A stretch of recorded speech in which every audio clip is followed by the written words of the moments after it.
Yeah, Stephen, this is Justin Brown with FPNC, and the owner of Call Sign, I guess, did not receive the invite. Is there a possibility somebody could send it to him so he could jump on? If he can, I can't at this point send another link, and the meeting is going to start here right now. If he can go on the public link, then I can promote him into a panelist. That's the best I can do. Can I send? I can't send it from my email just to make sure. No, it will boot you off. Gotcha. He says he's watching. Okay. All right.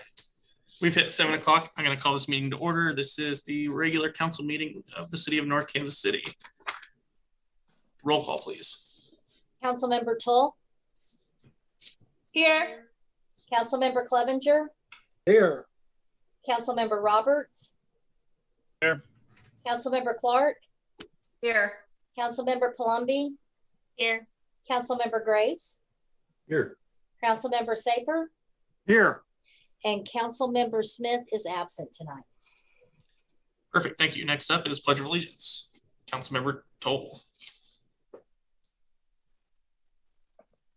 I pledge allegiance to the flag of the United States of America and to the republic for which it stands, one nation, under God, indivisible, with liberty and justice for all.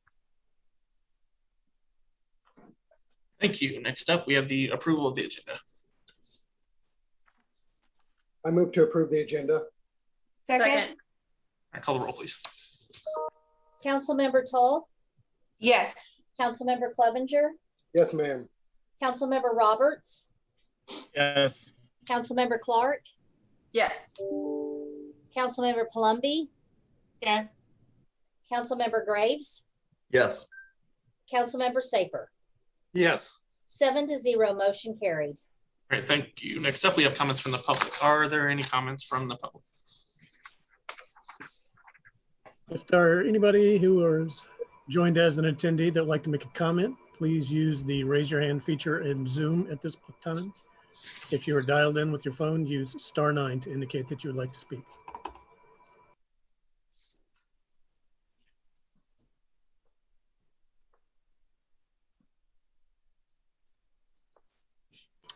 Mr. Mayor, at this time, nobody is indicating that they would like to speak.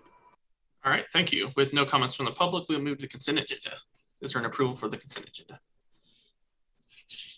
Move to approve. Second. Call the roll, please. Councilmember Toll. Yes. Councilmember Clevenger. Yes, ma'am. Councilmember Roberts. Yes. Councilmember Clark. Yes. Councilmember Palumbi. Yes. Councilmember Graves. Yes. Councilmember Saper. Yes. 7-0, motion carried. Number 12, transportation options, alternatives to current KCATA flex service. Eric. Thank you, sir. I'll call on the Assistant City Administrator, Kim Nakahodo. Good evening, Mayor and Council. In February, the City Council indicated a desire to review the North Kansas City Flex Bus service before the next service contract renewal with the Kansas City Area Transit Authority, KCATA. The Council had 2 work sessions presented to explore options. KCATA staff was presented on May 4th, and Z-Trip Kansas City was present on May 18th. Staff now seeks an indication of any changes the City Council wishes to make to its current flex service through KCATA. Depending on what the Council decides, staff anticipates some kind of formal action being on the June 15th Council agenda. There are representatives from both KCATA and Z-Trip present on this call if there are any questions. Again, what we are looking for is direction from City Council. I guess I'll Councilmember Clevenger stand up there. Okay. First of all, I'd like to thank both of the entities for coming and giving us a presentation. I am in favor of staying with the KCATA. I'm not really in favor of reducing much on hours. I mean, we can take a look at that if we have to, but I see that from the survey results, going over from some of the survey results, and again, it was a limited number of survey results, but 80% of people use the bus to get to work. And like 70 some odd percent, 75%, I think, don't have any other form of transportation. They utilize the bus. I know our seniors utilize the bus up there in the gardens. I know some people have talked about possibly expanding it with Gladstone and surrounding areas. I'll let them go ahead and speak about that. But definitely, I am in favor of staying with KCATA. I think they can guarantee the rides. They have proven service.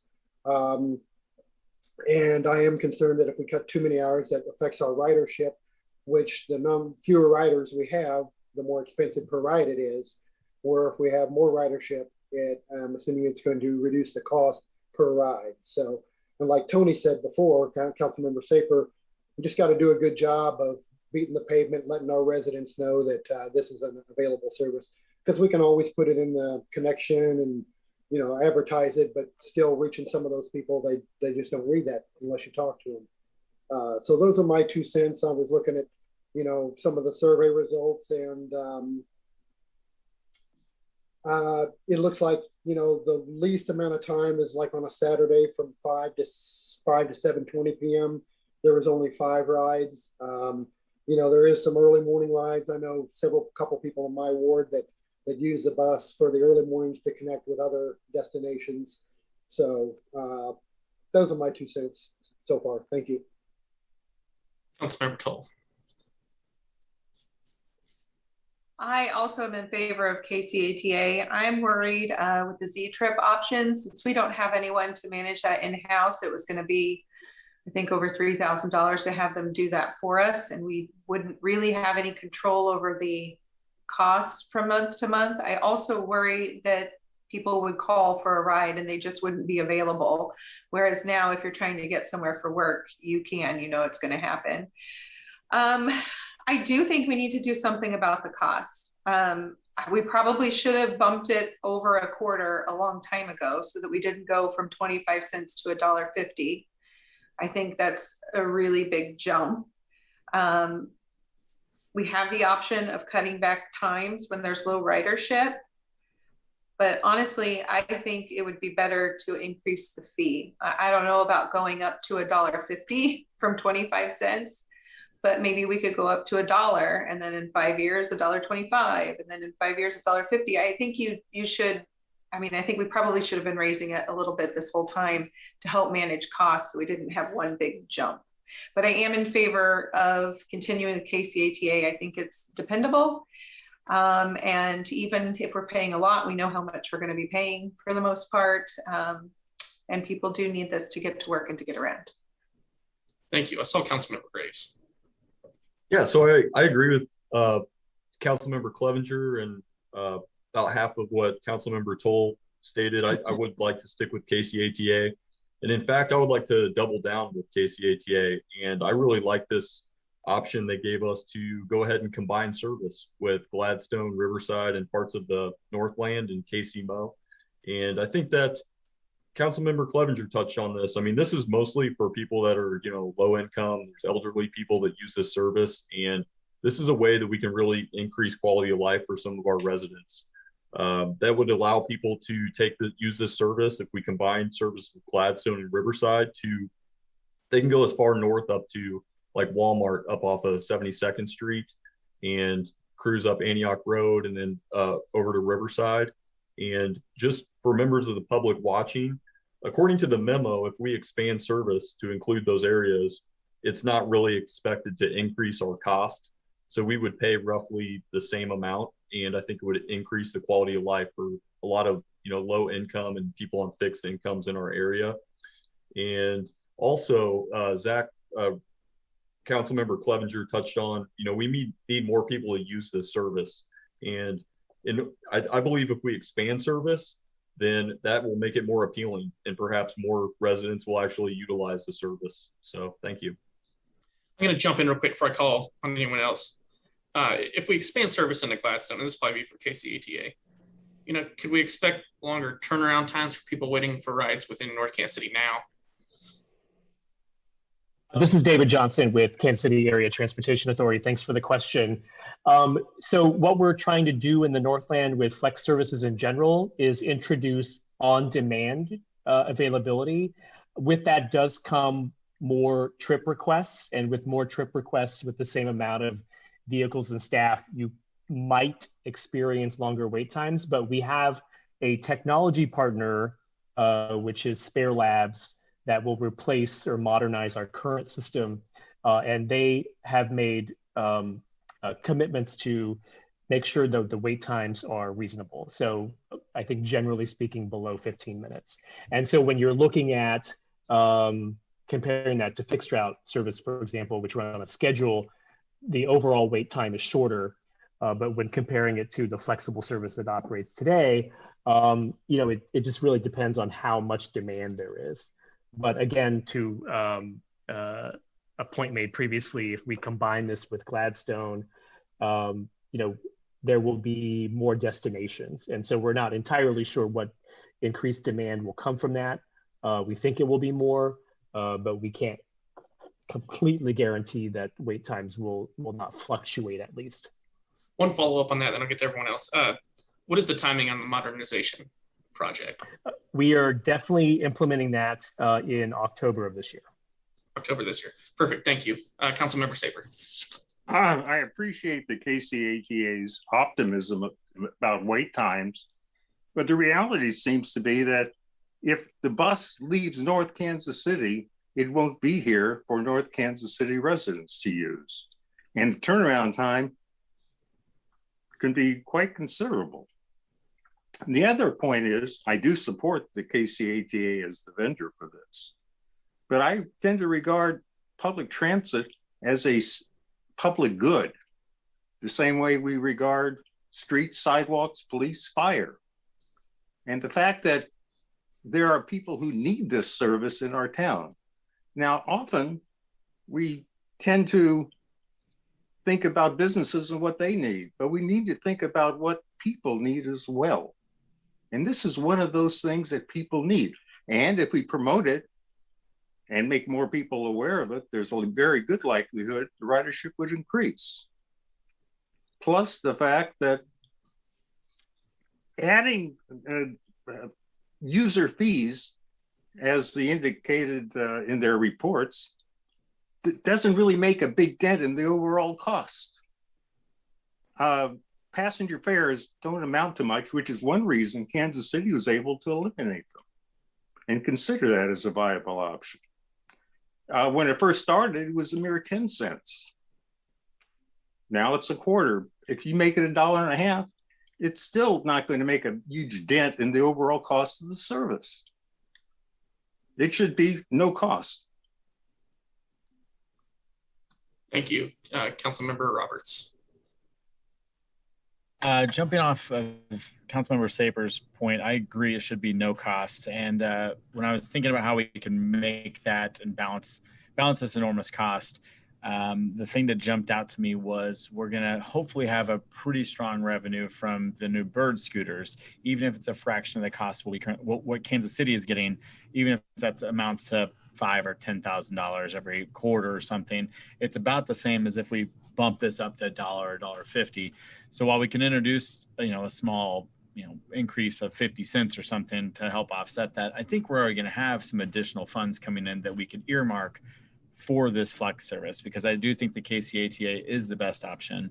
Now, whether it makes sense to, there's pros and cons expanding into Gladstone, but I think we can look at this new revenue with these e-scooters, even if it's, only a fraction, because as Anthony pointed out, it's only like 4% of what we're covering if we charge $1.50. It's not very much.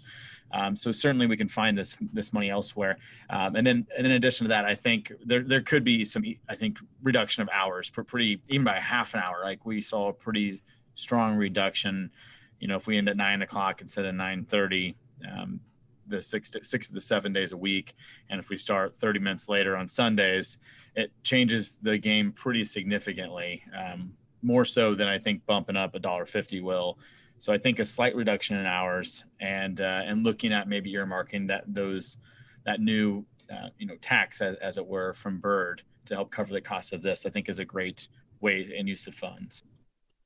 Thank you. I saw David Johnson's hand up. Did you have something you wanted to add in? Yeah, thank you, Mayor. I did want to respond to Councilman Saper's comment about the wait times increasing when the vehicles leave North Kansas City. The benefit of combining the zones is that you also get an increased number of vehicles. So when we combine, if we were to combine the North Kansas City service zone with Gladstone, that's a net gain in the number of vehicles. So if a vehicle does leave North Kansas City, there's another vehicle to come back to North Kansas City if a trip request is made there. So I just wanted to make sure that, that it was clear that as the zone operates today, you have access to one vehicle at all times. If the zone increases or expands to include Gladstone, the number of vehicles is 2 or 3, depending on the day of the week. Thank you. And I just want to chime in on cost. I mean, if I were to go a direction on cost, if we go up in cost, I definitely ask to consider a tiered cost, but I would also prefer to see a zero cost. And so for KCATA, what is there any sort of expenditure reduction in removing fare collection? As an agency, yes.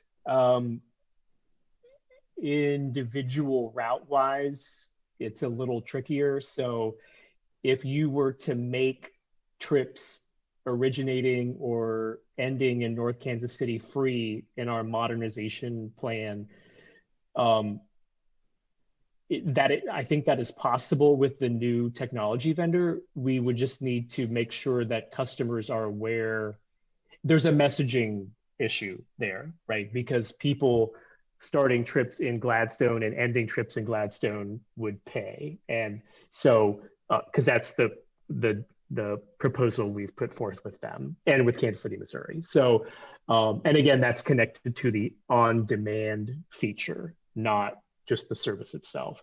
So by being able to request a trip exactly when you need it, that's the connection we're making with charging a fare, not necessarily the provision of service.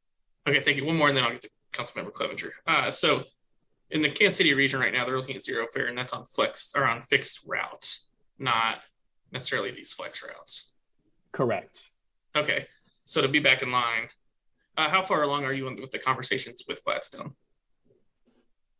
Don, I'm going to let you weigh in on that. Thanks. Took me a minute to find the mute button. Good evening, Council. Don Bowen with KCATA.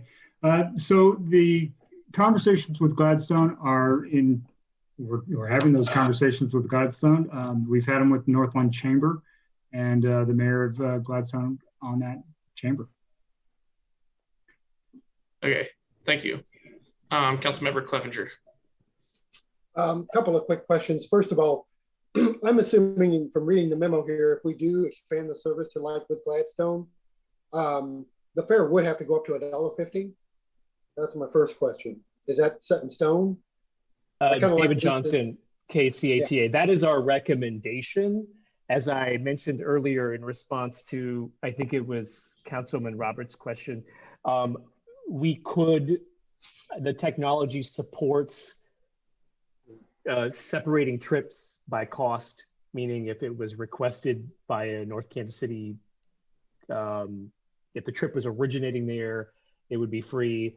It could be free or it could be a different cost than if it were requested in another part of that service. So. Okay. Well, thank you for that. I mean, the $1.50 is certainly, if we're expanding the service, I think is a great deal. Although I understand Councilmember Toll's about maybe some of the seniors on fixed income and raising it too much too quick. So maybe $1. I do think that if we're expanding the service, I understand that it is a public service, but if they're going outside of North Kansas City, should be some kind of a fare, I think. Second question is on the modernization coming. With that on demand, would people still be able to schedule rides yes. in advance? Yeah, so as you recall from the presentation, I think about half of the trips were work trips. And so if someone wants to do what we call a standing order, they could still do that as they can today. Okay, thank you. Councilmember Saber. presently, a person can actually get on our Flex service and transfer to the North Oak bus and get to those sites in Gladstone that have been cited already. That's a service that's already available. What we would be doing is, in effect, potentially reducing the availability of service in North Kansas City, no matter what scheduling systems we use. The buses can only be in one place at one time. If you have 2 buses, or 3 or 4, if you have 20 buses, then you don't have a problem, but then the costs get astronomical.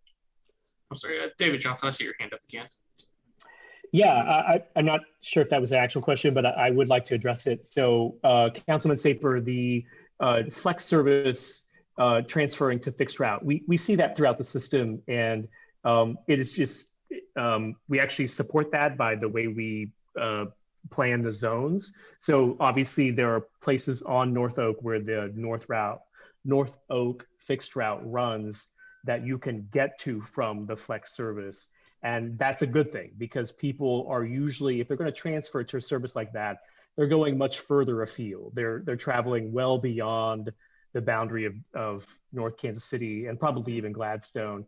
And a lot of our trips from that fixed route service terminate downtown, where the service terminates on the south. So, and also on the north end, way much north than the flex zone at the Boardwalk Square Transit Center. So those are kind of key destinations from the North Oak transit, the fixed route transit service. Perfect, thank you. And just to narrow this in for staff here a little bit, it sounds like generally we're heading towards KCATA, unless I'm hearing something else. Am I hearing someone that is in favor of Z-Trip? Okay, so the first part is continue on with the service from KCA. And I guess the second question we really need to make sure we're answering here is, do we anticipate and do we want service to remain the same? Or do we want to make any of those changes that we've been talking about? Do we want to look at that expanded Gladstone service? Councilmember Clevenger.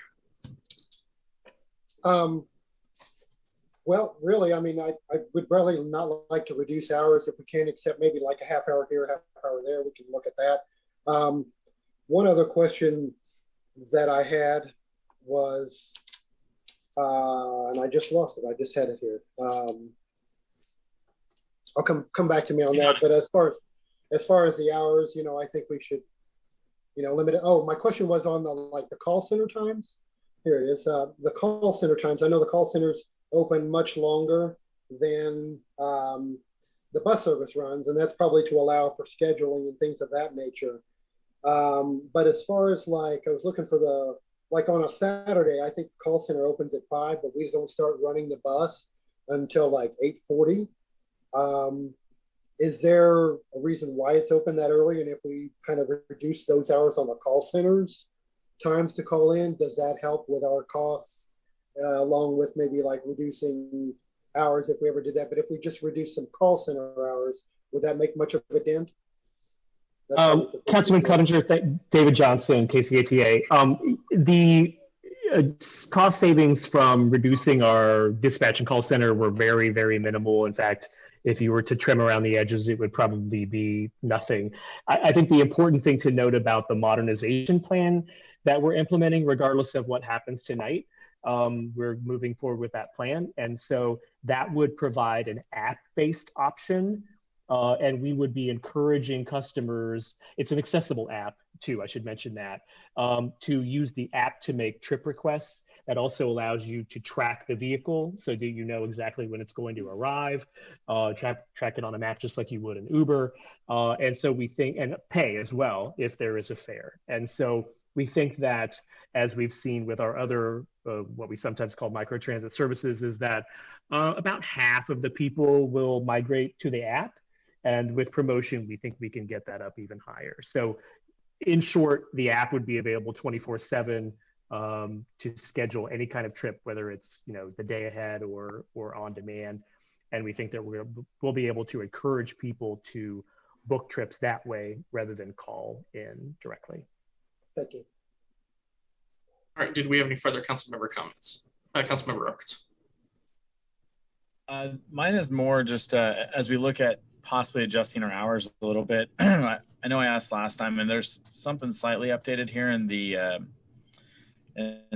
document that was sent out to us last week. Mr. Johnson, is there something we can get that's a little bit more specific for like a breakdown like of the 7 days averages that show the time frame? And I know we have a couple here. We see like between 6 and 9 p.m., but they're just like, they're so broad in here. Is there something we can get a little bit more specific in terms of data that shows when people are riding? Because if there's multiple hours of the day when it's 0 or 1, we could look to maybe eliminating a couple of those hours that are just non-use. And then of course, trimming those 30 minutes on the back and front ends of low use days.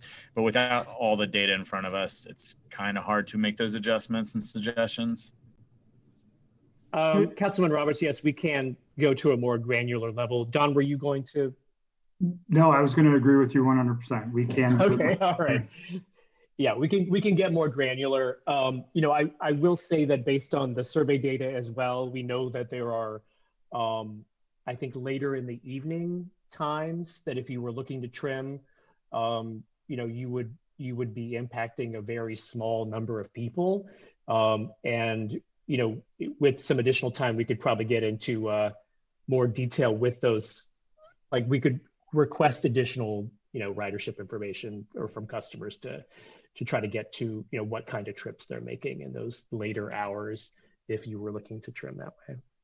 Yeah, I think that would be great information if we could get something of a little bit more expanded data just to see the times and days usage. Thank you, Councilmember Clevenger. Another quick question on here, as far as looking at, staff has recommended that, you know, regardless that we go with a 6-month contract, whatever we decided tonight. Are we going to be looking at still doing 6-month contracts? Or are we going to be looking at doing yearly contracts after this? I know in the beginning, I think KCATA went to 6 months while they were doing their studies and their reviews and stuff like that. But it looked on here like they wanted preferred 12-month contract. How does staff feel or KCATA feel about that as far as now that we've decided to stay with you? What are we? This is David Johnson, KCATA. Thanks for the question, Councilman Clevenger. We, of course, would prefer a longer contract. Our sort of preferred baseline is annual. It's how cities budget. Typically, our services don't change that often, or costs don't change that often, I should say. But it's just whatever the community partner is comfortable with. And right now we're at 6 months. And so a year would be preferred, but we'll take your direction on whatever you want to go forward with. I'd be in favor of doing a year if we get it nailed out, but I don't know how that lines out with our contract now and with our fiscal budget. So I'm going to kick this back over to Eric. Eric, what further questions did you have on direction here? Well, just first a quick comment. We went to 6 months because KCATA indicated they wanted to go to 6 months contracts. It wasn't our request, and we're happy to go to annual contracts. But based upon, it sounds like, here's my suggestion for council. It sounds like, you know, you're still looking for some additional data, still want to think a little bit about, you know, where you might do some tweaking at the edges. Perhaps a way to go would be to renew with KCATA for another 6 months at the current level of service, while we continue to work on getting you some data and give you an opportunity to consider this again come the January. That would be a thought, because we are getting to the end of the current contract. It ends at June, and you have one more meeting before the end of June. So we kind of need to move forward in some kind of way, and that might be a way to do it while you continue to think about how you'd like to perhaps modify a service in some way. And I kind of for KCATA here. So during that time period, then we go to 6 month contract, ends at the end of the year. Then that would give us some time to see, you know, this modernization really take effect, and then work on our next contract. Does that sound timeline right there? Don from KCATA. Yes, Mayor DeLong, that sounds about correct. Okay, perfect. Councilmember Saber. I like Eric's idea of moving ahead as we are now, except for one point. I would like us to remove the fare. it doesn't generate that much to begin with. It's not much, but the idea of a fair sometimes can be an impediment to people. Right. In terms of their use. So that's the only change I would like to see made. From my understanding right now, it is free fare. KCATA. David Johnson, KCATA. Yes, we're using federal funds to offset the fare in the entire region. So the current fixed and flex route services that serve or that you're funding in North Kansas City don't have a fare today. How long up to that would that extend for the next 6 months then? So it's a little complicated. So here's what I'll try to say is that when we modernize flex routes to on demand, meaning you can make the trip request on the same day, and you're going from wherever your starting point is to your destination point, meaning you don't have to walk to a bus stop. We are considering that a premium service and have recommended to all of our partners that a fare be charged. Now, you can direct us to do anything you want with the service you're funding, right? Make that very clear. So if you don't want to charge a fare for trips that originate or end in North Kansas City, we think the technology will be able to manage that. We would recommend, however, for on-demand flexible services that you charge a fare and that the fare be consistent in the region. Again, you direct us to do whatever it is you would like to do and how you want to serve the community, but those are our recommendations at a regional policy level. All right, any further council member comments? Eric, any other direction you were looking for? Well, I guess, sir, based on, I think what I'm hearing is to put the contract before you, another 6-month contract under the same terms with KCATA as we currently have in place. Have that before you for the July 1st to December 31st period at your June 15th meeting for your consideration. Correct. That's all right, sir. Thank you. And that eliminates any consideration of going into Gladstone, Riverside, and all of that.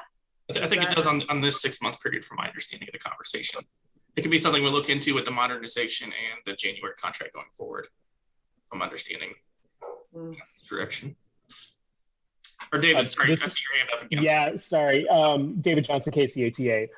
We can do, we're pretty flexible. So if you want to tie yourselves to the modernization in October within this next 6-month contract, we can totally figure that out. So, you know, we want to be your partner. We want to provide the service. We also want to provide some regional consistency. So we're going to be modernizing the Gladstone Flex service in October, regardless of what happens here. And so if you want to be a part of that on that time frame, but you want to sign a 6-month contract that has the current terms, and then we'll just figure the rest out later, that's Don's job, then we're totally open to that. I guess I just think, like, if we're trying to increase ridership and we're trying to make all these changes, like, why not? And we keep the fare at the 25 cents just because that's what people are used to, aside from the flex, you know, fare at this point for matching. Because I see where it would get complicated, where if you're in Gladstone, you stay in Gladstone, you have to pay, but then if you're here, you don't pay, and all those things. Once everybody sort of comes together on that, I think it might be easier. But I can't help but I just feel like we're making it super, super complicated too. And I get why we're trying to save a buck. But I just feel like my mind just says, yeah, why not expand it to see with this period of time that we have, if we really want to make it an experimental, also an expandable period of time, let's utilize it and say, okay, let's see what it looks like when people get to go all the way up to, you know, these other varying neighborhoods and different towns, and see how that pans out. And if it doesn't pan out, then we have time to cut it back and decide what our 12-month contract is. I feel like we haven't experimented in that portion yet to make this solid decision of just like, we keep putting it off. We're like, oh, give us another 6 months. We're going to figure it out. But I feel like we're going to have the exact same meeting in 6 months and go, that's my 2 cents. Thank you, Councilmember. So I just complicated it more. There we go. We're restarting the conversation. Councilmember Graves. Going back to my original comments, I agree with Councilmember Clark that we should go ahead and decide right now to merge with Gladstone and other outlying areas to encourage ridership and maybe more people use the service. My office is actually in Gladstone, and I'm sure we have a lot of North Kansas City residents that would use the service if the service was expanded. And so if that's an option, I mean, can we make a motion and kind of see where people stand as far as that is concerned? I would like to quit kicking the can down the road and just decide right now personally. Councilmember Toll. If we do that and we stay in line with the other cities that are doing this, then we'll be charging $1.50 per trip. And the reason why I didn't vote for that is because I think going from a quarter to $1.50 is a really big jump. And I'd really like to make sure that our residents in North Kansas City can make it around to the North Kansas City places that they need to go. I mean, I think it's a trade-off. Yeah, you get to go all the way up north as far as you want, but it's going to cost you more, which means it's going to cost people that are going from their apartments to the hospital to work. It's going to cost them more as well. Thank you, Councilmember Graves. Well, is it feasible then to do a system like a hybrid charge, fee system, where if it's a inner Northtown trip, then it's 25 cents, and if they leave Northtown, then there's a fee? Isn't that can we adjust it in such a way? Back over to David Johnson. David Johnson, KCATA. Yes, I would encourage the council to just give us some direction on fare in general, right? And then we will take that direction and see if the system supports it. So if you would like to make all the trips originating in North Kansas City free, or 25 cents, or $1, just give us that direction, and then we will confirm with the vendor that that's possible. I think it is, but I will want to double check that. And so to Councilwoman Toll's comments, we're recommending $1.50 for the on-demand modernization, but if you want to do something different, just tell us and we'll do that. But what you just said though, I'm sorry, what you had just said though, in reference to that, I don't know that answered Councilmember Graves' question. Can you do 25 cents for a ride that starts and ends in North Kansas City, and $1.50 trip for a ride that starts in North Kansas City and ends in another city? Is that a possibility? That latter scenario, I think, is something I'm going to have to confirm. The first one, absolutely. So we're just getting into some territory where we haven't discussed with the vendor. And so, but it's a very flexible platform. That's why we've chosen them. So again, if you want to get that granular about the fare policy, please do. And then we'll confirm that with the vendor. And by the time we meet, or by the time you consider the contract, even in June 15th, I should have an answer for you. Councilmember Plumby, please. If we're going to do a split fare for within North Kansas City or outside, I would be more in favor of waiving the fee completely instead of 25 cents, just making it no cost if you're going to stay within the North Kansas City area, because like some other people have mentioned, we aren't getting a whole lot in terms of revenue from it. So I do think it would be more promising and more appealing to riders to actually have no fee as opposed to 25 cents, and then just have a fee for if you're going to leave the North Kansas City area, if that is a feasible option with the vendors. Like it's kind of noted, it might be easier to do a split fare once the modern, the new platform comes in. I would guess we do like $1.50 for regular, free for seniors or youth or whatever categories you want to do. Councilmember Clevenger. Yeah, thank you, Mayor. Definitely, I'm in favor of looking at and trying to expand the service to increase the ridership. I do think, we've asked some specific questions and they're going to come back with some answers. I think it would align best if we do it in October or whenever they do Gladstone or close to it. That way, we're all the municipalities are kind of on the same page. I understand, the desire to do it right now. I just want to make sure we set it up and do it right. So definitely in favor of it, but I'm kind of in the camp to at least wait till the modernization happens and then try the expanded service after that. As far as fare, I mean, you know, in North Kansas City, it's a pretty short ride. So whether you do whatever fare, if you don't charge a fare, I mean, I'm cool with that. If you're going outside the city, I think the fare should be at least $1 or $1.50 like they're recommending. But, you know, good idea, Anna, for the inside North Kansas City to keep it free. So thank you, Columbia. I was just going to add, if kind of along the lines of what Amy had said about maybe using this next 6 months as like a trial period. So if we are going to do this expansion, if it is feasible for us to split the fares and have, you know, a no cost for within North Kansas City, and then a $1.50 or $1.25 or whatever we want to charge for people leaving, if we could kind of use that next 6 month window as a trial period to see if this works out, and then kind of reassess what we want to do in terms of a long-term solution.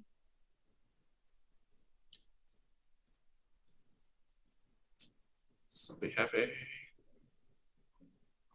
let's take that.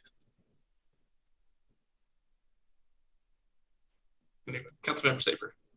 Yeah, the idea of a zone fare is a tried and true public transit strategy for across the country. And so what no fare in North Kansas City, if you go outside that zone, then you pay a fare. Now, whether they would pay it in advance or pay it at the time is a question that the vendor would have to decide. But that should not be a major issue. Councilmember Saber, you are absolutely correct. And to address Councilmember Palumbi, yes, in theory, we should be able to do that, but we have to confer with the vendor before we can actually confirm with you. The first 6 months from now until October, really 3 months, well, from July to October would be the standard service that is currently being provided in North Kansas City. If you should join and bring your border up to the Kansas City, Missouri border and Gladstone, that's when the service would expand at that point. That would be in October, as David said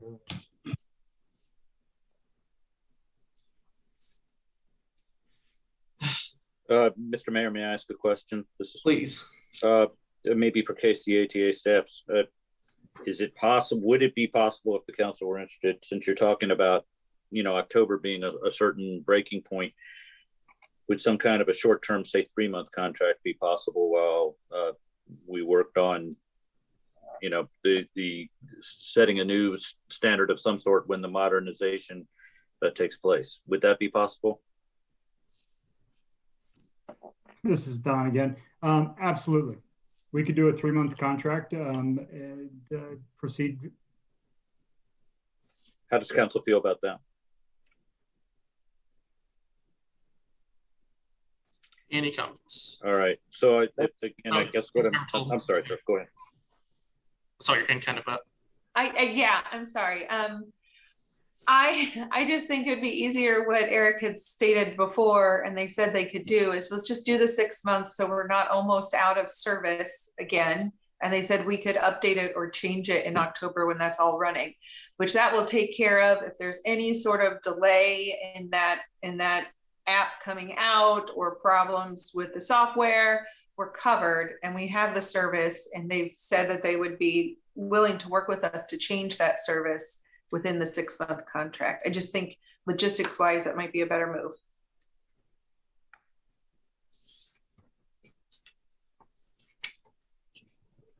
Any other council member comments? Seeing none. Where'd we land here, Eric? I'm not sure, sir. Councilmember Toll has, you know, I offered one, you know, thing, and Councilmember Toll's offered something else. I think we need council to provide some kind of hard direction to us so we can bring something to you on June 15th. Well, as Councilmember Graves said, if someone just wanted to throw out a motion, we take a vote on some sort of action here. Councilmember Clevenger. Well, let's go ahead and do, my motion would be to, right now, leave the hours and everything the same for the next 6 months, do a 6-month contract, like Lisa had stated, possibly if there's any delays on the app side or what have you.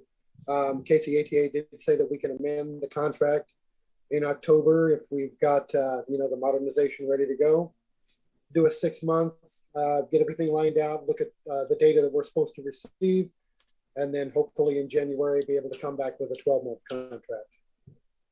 Is that clear as mud? Is that clear enough? Did I get it right?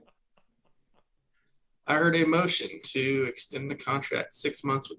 I second it. There we go. We have a motion and a second. Call the roll, please. Councilmember Toll? Yes. Councilmember Clevenger? Yes, ma'am. Councilmember Roberts? Yes. Councilmember Clark? Yes. Councilmember Palumbi? Yes. Councilmember Graves? Yes. Councilmember Saper? Yes. 7-0, motion carried. Thank you. Was there anything else on this item? Not from staff, sir. Perfect. Thank you, David, Don, and Teresa for being on tonight. Next item, please. Number 13, award of contract, construction manager at risk, downtown streetscape project, resolution number 21-044.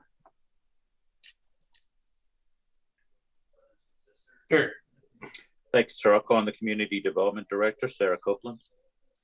Good evening, Mayor and Council. So in September 2019, City Council discussed our update to the downtown streetscape. As part of that discussion, Council directed us to move forward with this project, pursuing a construction manager at risk. The benefit of doing a construction manager at risk project is that the construction manager functions as the general contractor, but also plays a more integrated role in the design process, assisting us with finalizing the construction plans and coordinates with downtown businesses throughout the project. It also allows us to reach a guaranteed maximum price contract for the project so that we all know exactly how much we're going to spend on this, and there's a guarantee to that price. We issued a request for qualifications for a CMAR at the end of December of 2020 with responses due on February 5th. We received one submittal from Mega KC, which is a local contractor, and conducted an interview with representatives from Mega. We felt very confident about moving forward with them. But as the city councilor began to work on a draft contract, we became aware that we had not fully complied with the statutory requirements regarding the use of the CMAR construction method. There is a specific section of the Missouri Revised Statutes which lays out specific requirements for that construction method for procurement, and we had not followed all of those steps. So after learning of that, we restarted the procurement process. We lay out in the staff report for you tonight all of the steps that we followed to meet those statutory requirements. In both rounds of our RFQ process, Mega KC was the only firm that submitted their qualifications to provide the CMAR services. It is our understanding that other firms did consider the project, either because they reached out to Confluence, our design consultant, or they submitted a letter to us letting us know that. But they either didn't feel comfortable with the CMAR role, or they had concerns about their ability to self-perform elements of the construction. And so they did not submit their qualifications. Regardless of being the only respondent, we do feel that Mega KC is highly qualified to act as the CMAR. They've completed similar projects for streetscape projects. They've done work for us on other projects. They undertook the Phase 2B improvements at Armour and Taney for our Armour Road redevelopment project. They constructed the archway at Armour in Burlington, and they are currently the contractor for our ongoing water plant improvements. Confluence did check Mega KC's references with other cities, and they reported positive evaluations of their performance. So staff is recommending approval of this contract for the CMAR for our downtown streetscape project. Pursuant to your approval of the contract, the next step would be for Mega KC to coordinate with Confluence on completion of the final design and start work on evaluating pricing for the project. We would work through any adjustments that they might recommend to manage the budget and start the process eventually of public meetings and outreach to downtown businesses to start the communication process. I'm happy to answer any questions you might have about this. We also have representatives from Confluence here if you have any questions for them, and from Mega KC. Councilmember comments. Councilmember Graves. Yeah, just two quick things I noticed on the memo is really cool that Mega KC is actually headquartered here in North Kansas City, and I'm excited that they're wanting this project. And then also a couple areas they've done similar streetscapes that I'm familiar with personally is downtown Smithville in the 18th and Vine Jazz District. So I think they're well qualified, and I also like the fact that they're a local entity, so I'm in favor. Councilmember Saper. The elephant in the room, of course, is that southwest corner of Armour and Swift, and what impact that would have on future streetscape development and what it would look like in relation to whatever happens there, whenever it happens there. And I would be in favor of delaying this project until we have a better handle on what's going to happen on that elephant in the room. Thank you. Any other council member comments? Is there a motion on the resolution? I move to approve. Second. Call the roll, please. Councilmember Toll. Yes. Councilmember Clevenger. Yes, ma'am. Councilmember Roberts. Yes. Councilmember Clark. Yes. Councilmember Palumbi. Yes. Councilmember Graves. Yes. Councilmember Saper. No. 6-1, motion carried. Item 14, task order number 2 with Confluence Incorporated Downtown Streetscape Project, resolution number 21-042. Here. Thanks, Sarah. Call Ms. Copeland. The City Council approved a professional services agreement with Confluence in May of 2019 for the design of our downtown streetscape project. At this point, we have need to enter into a second task order with Confluence for design services as part of the overall construction. This task order would provide for design assist services, so working with our new construction manager at risk on finishing the construction plans, attending coordination meetings throughout the duration of the construction project, doing some amount of construction observation. There's also an allowance in this for any civil engineering design needs that we might encounter throughout the construction process. We do have a representative from Confluence here if you have any questions about this task order. Any questions from council? Is there a motion on the resolution? Move to approve. Second. Second. Call the roll, please. Councilmember Toll. Yes. Councilmember Clevenger. Yes, ma'am. Councilmember Roberts. Yes. Councilmember Clark. Yes. Councilmember Palumbi. Yes. Councilmember Graves. Yes. Councilmember Saper. No. 6-1, motion carried. Item 15, site-specific code modification request, 1340 Burlington, Call Sign Brewery, resolution number 21-046. Here. Thank you, sir. I'll call on the city's building official, David Harris. Good evening, Mayor, City Council, and City Manager. Call Sign Brewery is relocating their business from 14th and Gentry to 1340 Burlington, which is on the west side of Burlington, which is also Missouri Highway 9. The owner desires to be able to have a maximum occupant load of 150 people in their tap room. The building code and the fire code requires installation of a sprinkler system where the assembly occupant load is 100 or more.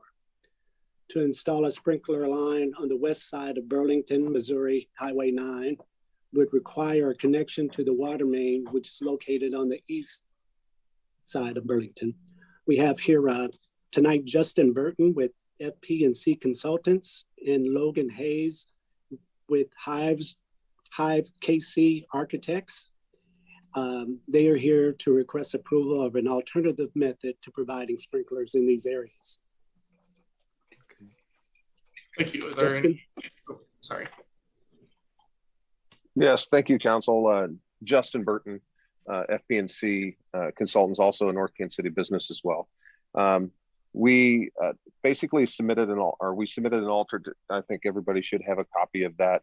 And in lieu of the sprinklers, what we're doing is providing other life safety features in the building, such as area smoke detection, pull stations, and robust fire-resistant rated separation.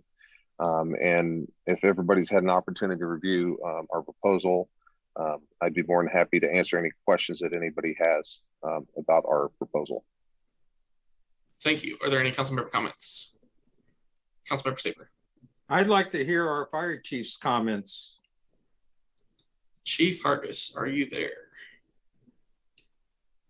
I am here. Councilman Saper, the fire marshal has been working with David Harris and myself on this all the way through the process, and I believe the pieces that they're putting in place are more than adequate to make everybody comfortable that it's as safe, if not a little bit safer maybe than the sprinkler system environment. They're doing some upgrades that they didn't have to do. I think it's going to be a win-win for all of us. Okay. Thank you. Any further? Councilmember Clark. I was actually just going to say hello again to Justin Burton. I think we worked together on a solar project for you in the past. Yes, we have. Yeah, man, good to see you. And good yeah, I'm in agreement. Just all the I trust this guy. He knows his stuff. He's got the big stack and book at home. And I like that everything's laid out as just, everyone's backing it. And the last, little blurb there says it all, that everything is like sort of almost better, more optimal the way it is now than with more sprinkler system or a setup of sprinkler system. So I would just move to modify the site specific code for 1340 Burlington to allow for 50 additional occupants and no sprinklers. Is that in the ball? Is there a second? Is there any further comments? Seeing none, call the roll, please. Councilmember Tull? Yes. Councilmember Clevenger? Yes, ma'am. Councilmember Roberts? Yes. Councilmember Clark? Yes. Councilmember Palumbi? Yes. Councilmember Graves? Yes. Councilmember Saper? Yes. 7-0, motion carried. Item 16. Task order number 2 with Olson, design of Burlington Complete Street Project water line replacement. Resolution number 21-047. Here. Thank you, sir. I'll call on Ms. Copeland. This item is related to the direction at your last council meeting to have Olson revise the task order presented then to separate the proposed water line design tasks from project management tasks. This task order number 2 is for design work associated with a complete replacement and relocation of the existing water line along Burlington. We do have Jonathan Hoflander with Olson with us tonight if you have questions about this item. Are there any council member comments on this item? Seeing none, is there Councilmember Palumbi?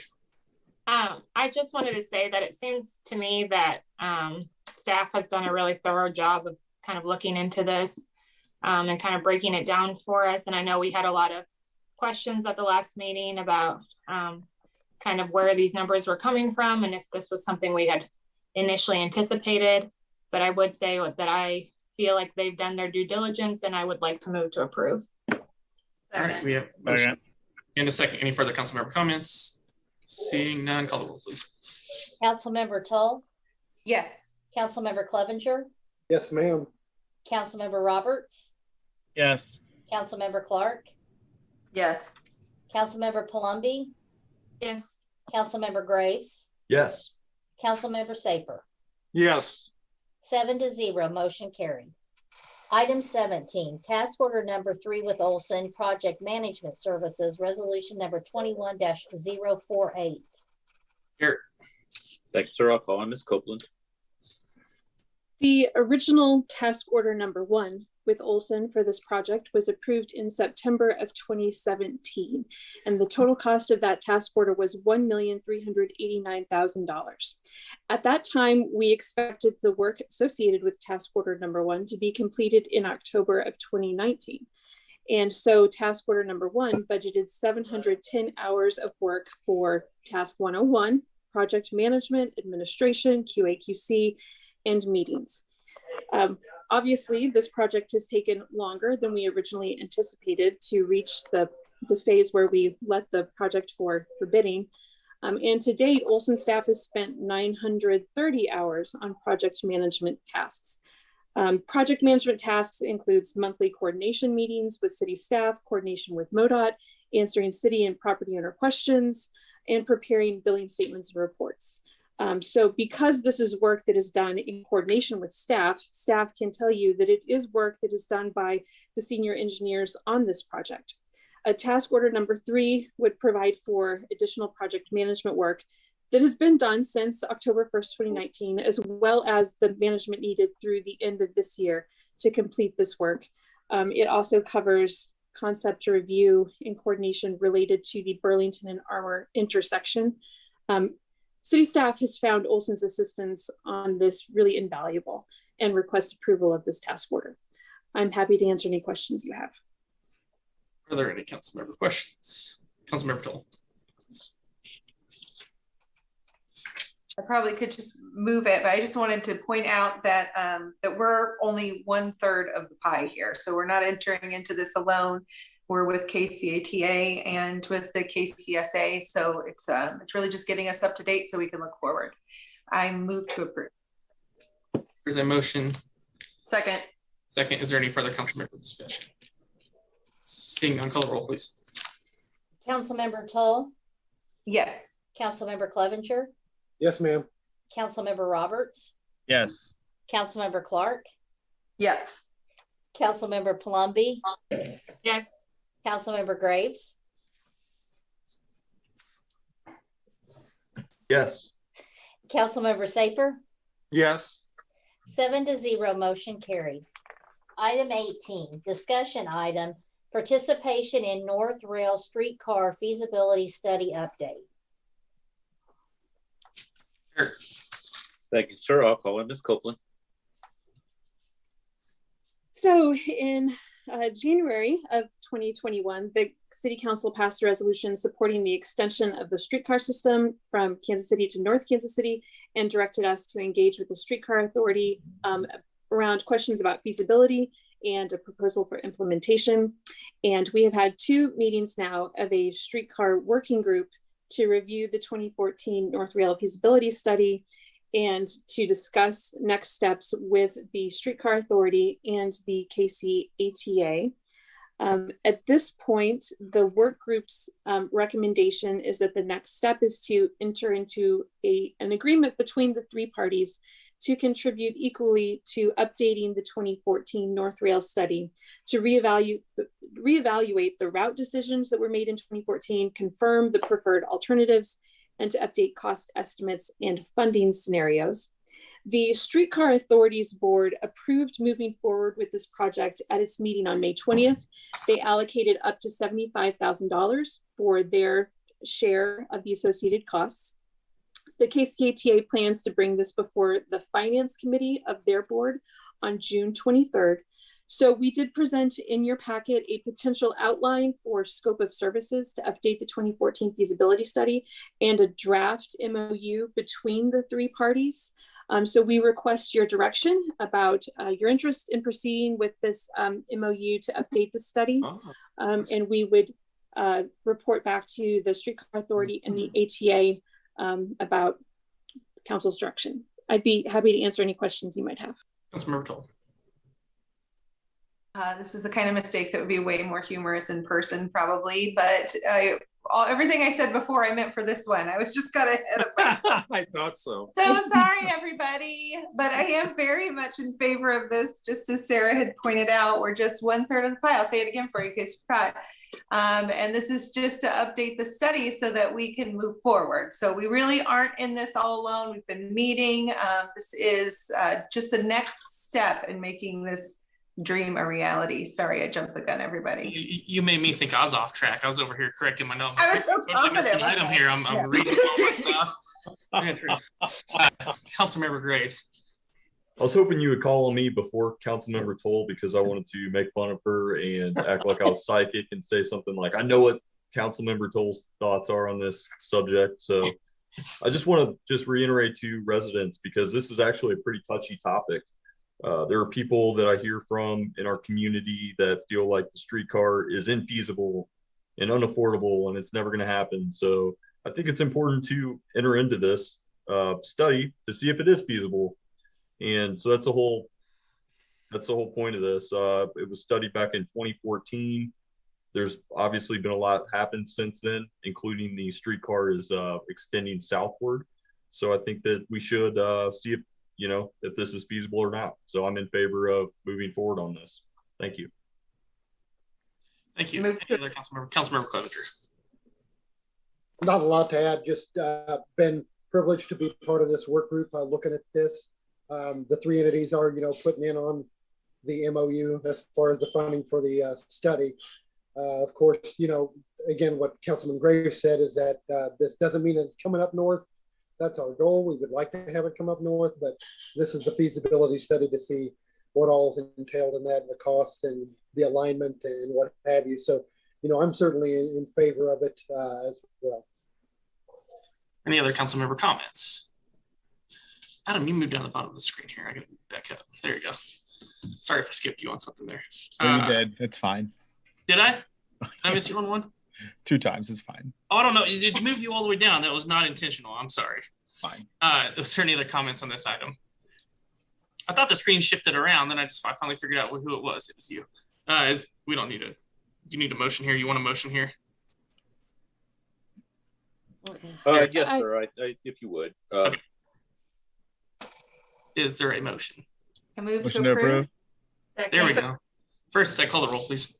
Give it to Okay, wait a second. Who made the first? Who made the motion? Give it to Lisa. Oh. And who made the second?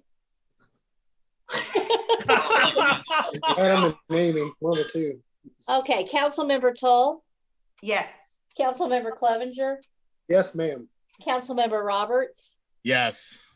Councilmember Clark. Yes. Councilmember Palumbi. Yes. Councilmember Graves. Yes. And Councilmember Saper. Yes. 7-0, motion carried.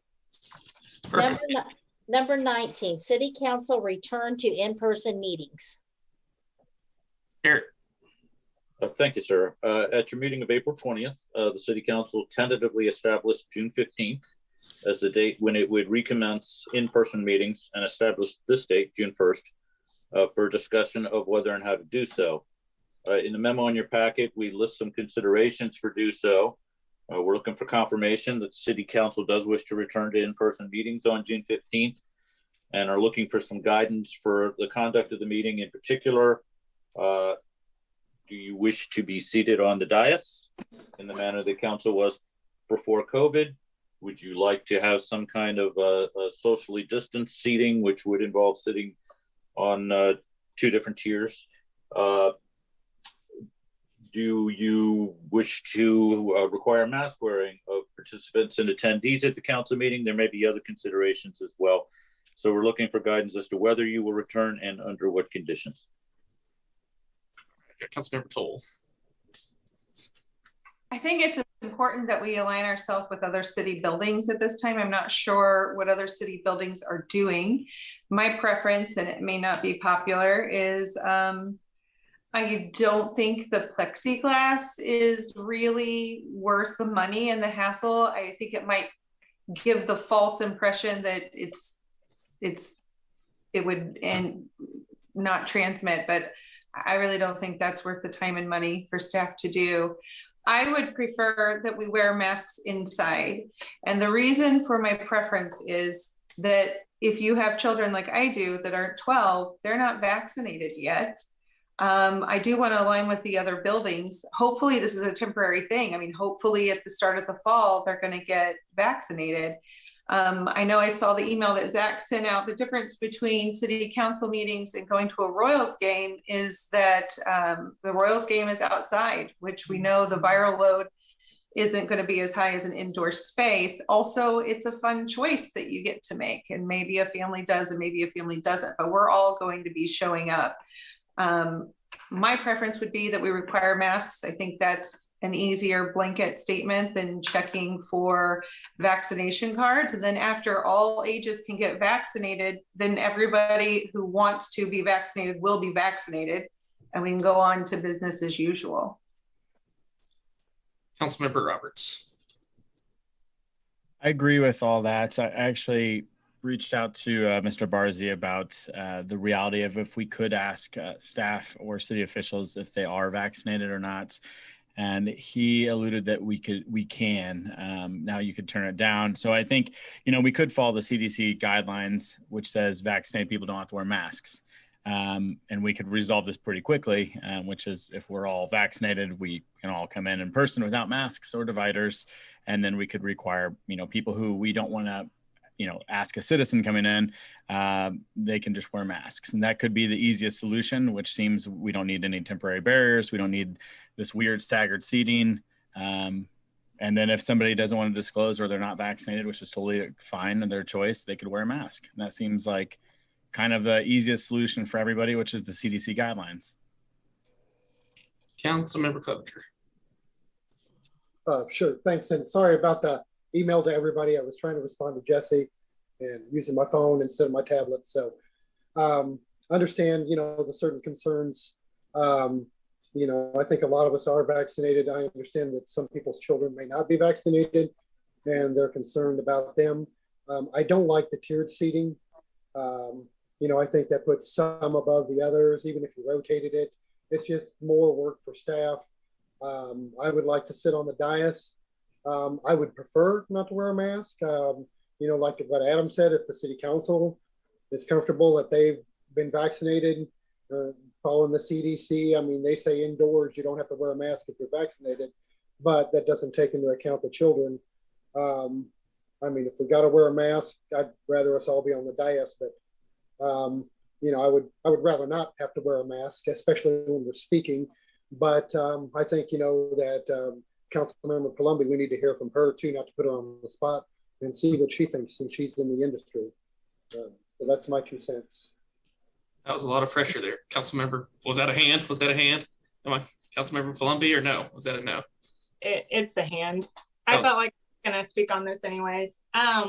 So yeah, I kind of talked about this the first time we brought it up.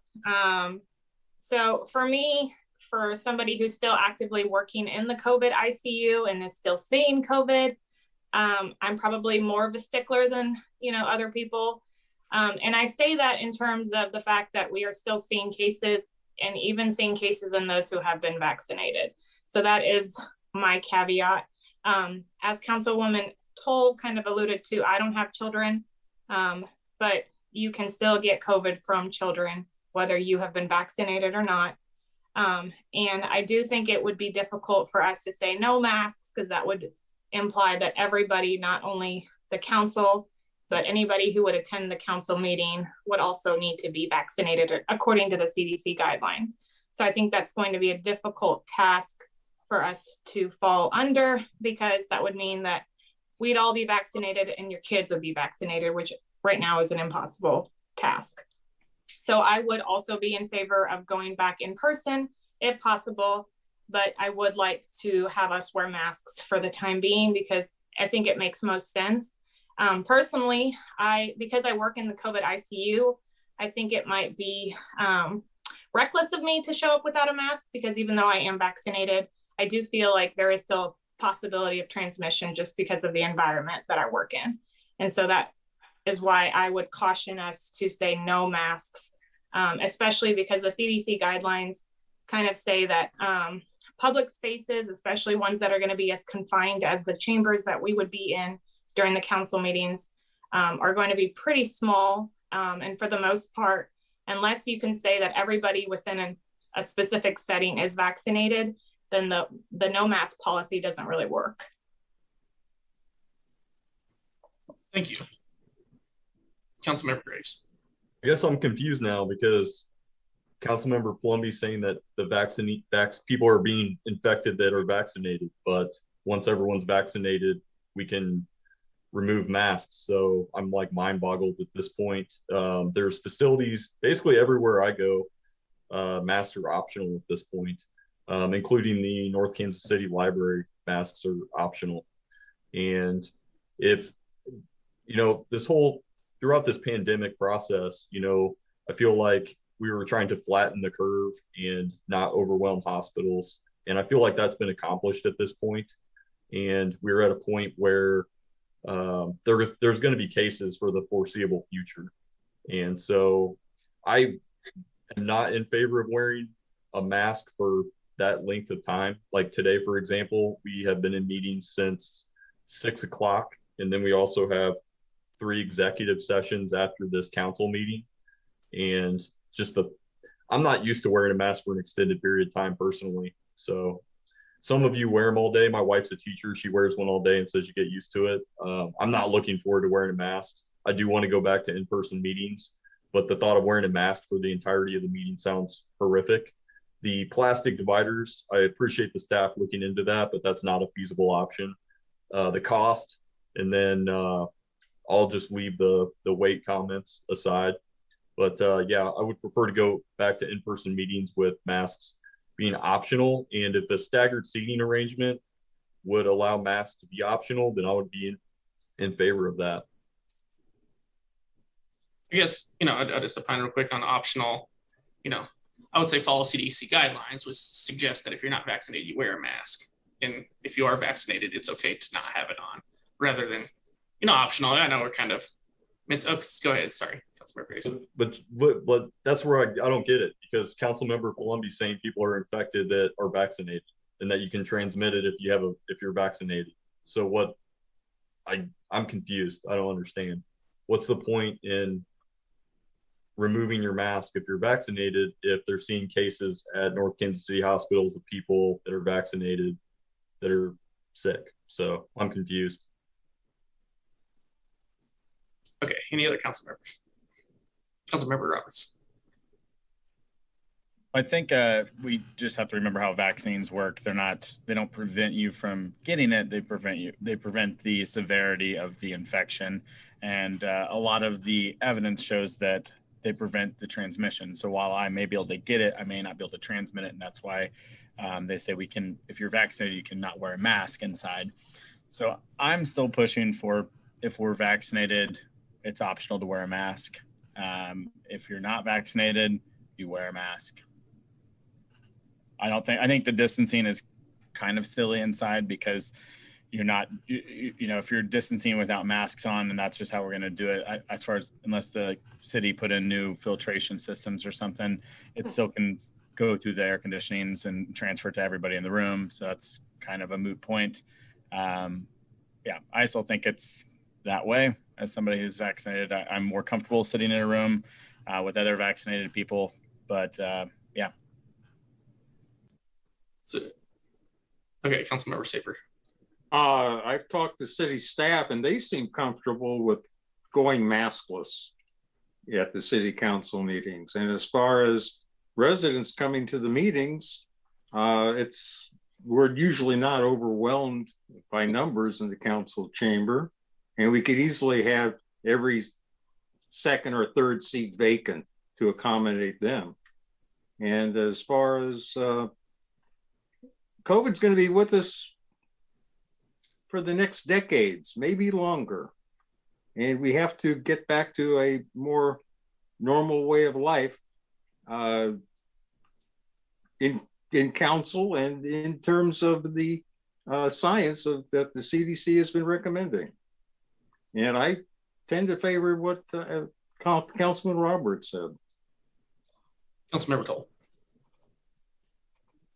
I agree that it's going to be around a long time, but our entire population cannot be vaccinated yet. That's the difference. And it is true that you're not kept from getting it, I mean, I get a flu shot every year, and after you start working in the school system, I still get the flu. I just maybe don't end up in the hospital. I mean, we're talking about 2 meetings a month, and hopefully by October that age group's getting vaccinated. I just don't think those few meetings is that big of a sacrifice, guys. We're talking about, 8 meetings. Councilmember, I'm sorry. Is that okay? Councilmember Clevenger. Well, I think what staff is looking for, first of all, is that we are, looks like, all in agreement for coming back in person. I think the majority of us are, we haven't really talked about the seating, but majority of us are not really worried about seating on the dais as far as spacing. I think really the only question for staff is whether we want to require a mask or it should be optional. And maybe that's what we need to vote on after all the comments are done. We can knock out the easy one. I mean, if someone wants to make a motion on seating, we can go ahead and just knock these out of the way and be done with certain topics and then move on. Go ahead, Councilmember Clevenger. Okay, well, I'd like to make a motion that we return to in-person meetings, that masks are optional, that we follow CDC guidelines. If you're vaccinated, then you don't have to wear a mask, and that the seating arrangement be as it was before on the dais without the dividers, That's my motion. The motion I heard, the motion I heard was a motion to return to meetings on June 15th. Mask optional following CDC guidelines and the seating arrangement, everyone sitting up at the dais. Correct.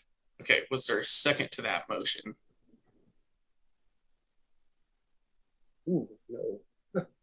There is a lack of a second on the motion. Further discussion. Councilmember Clark.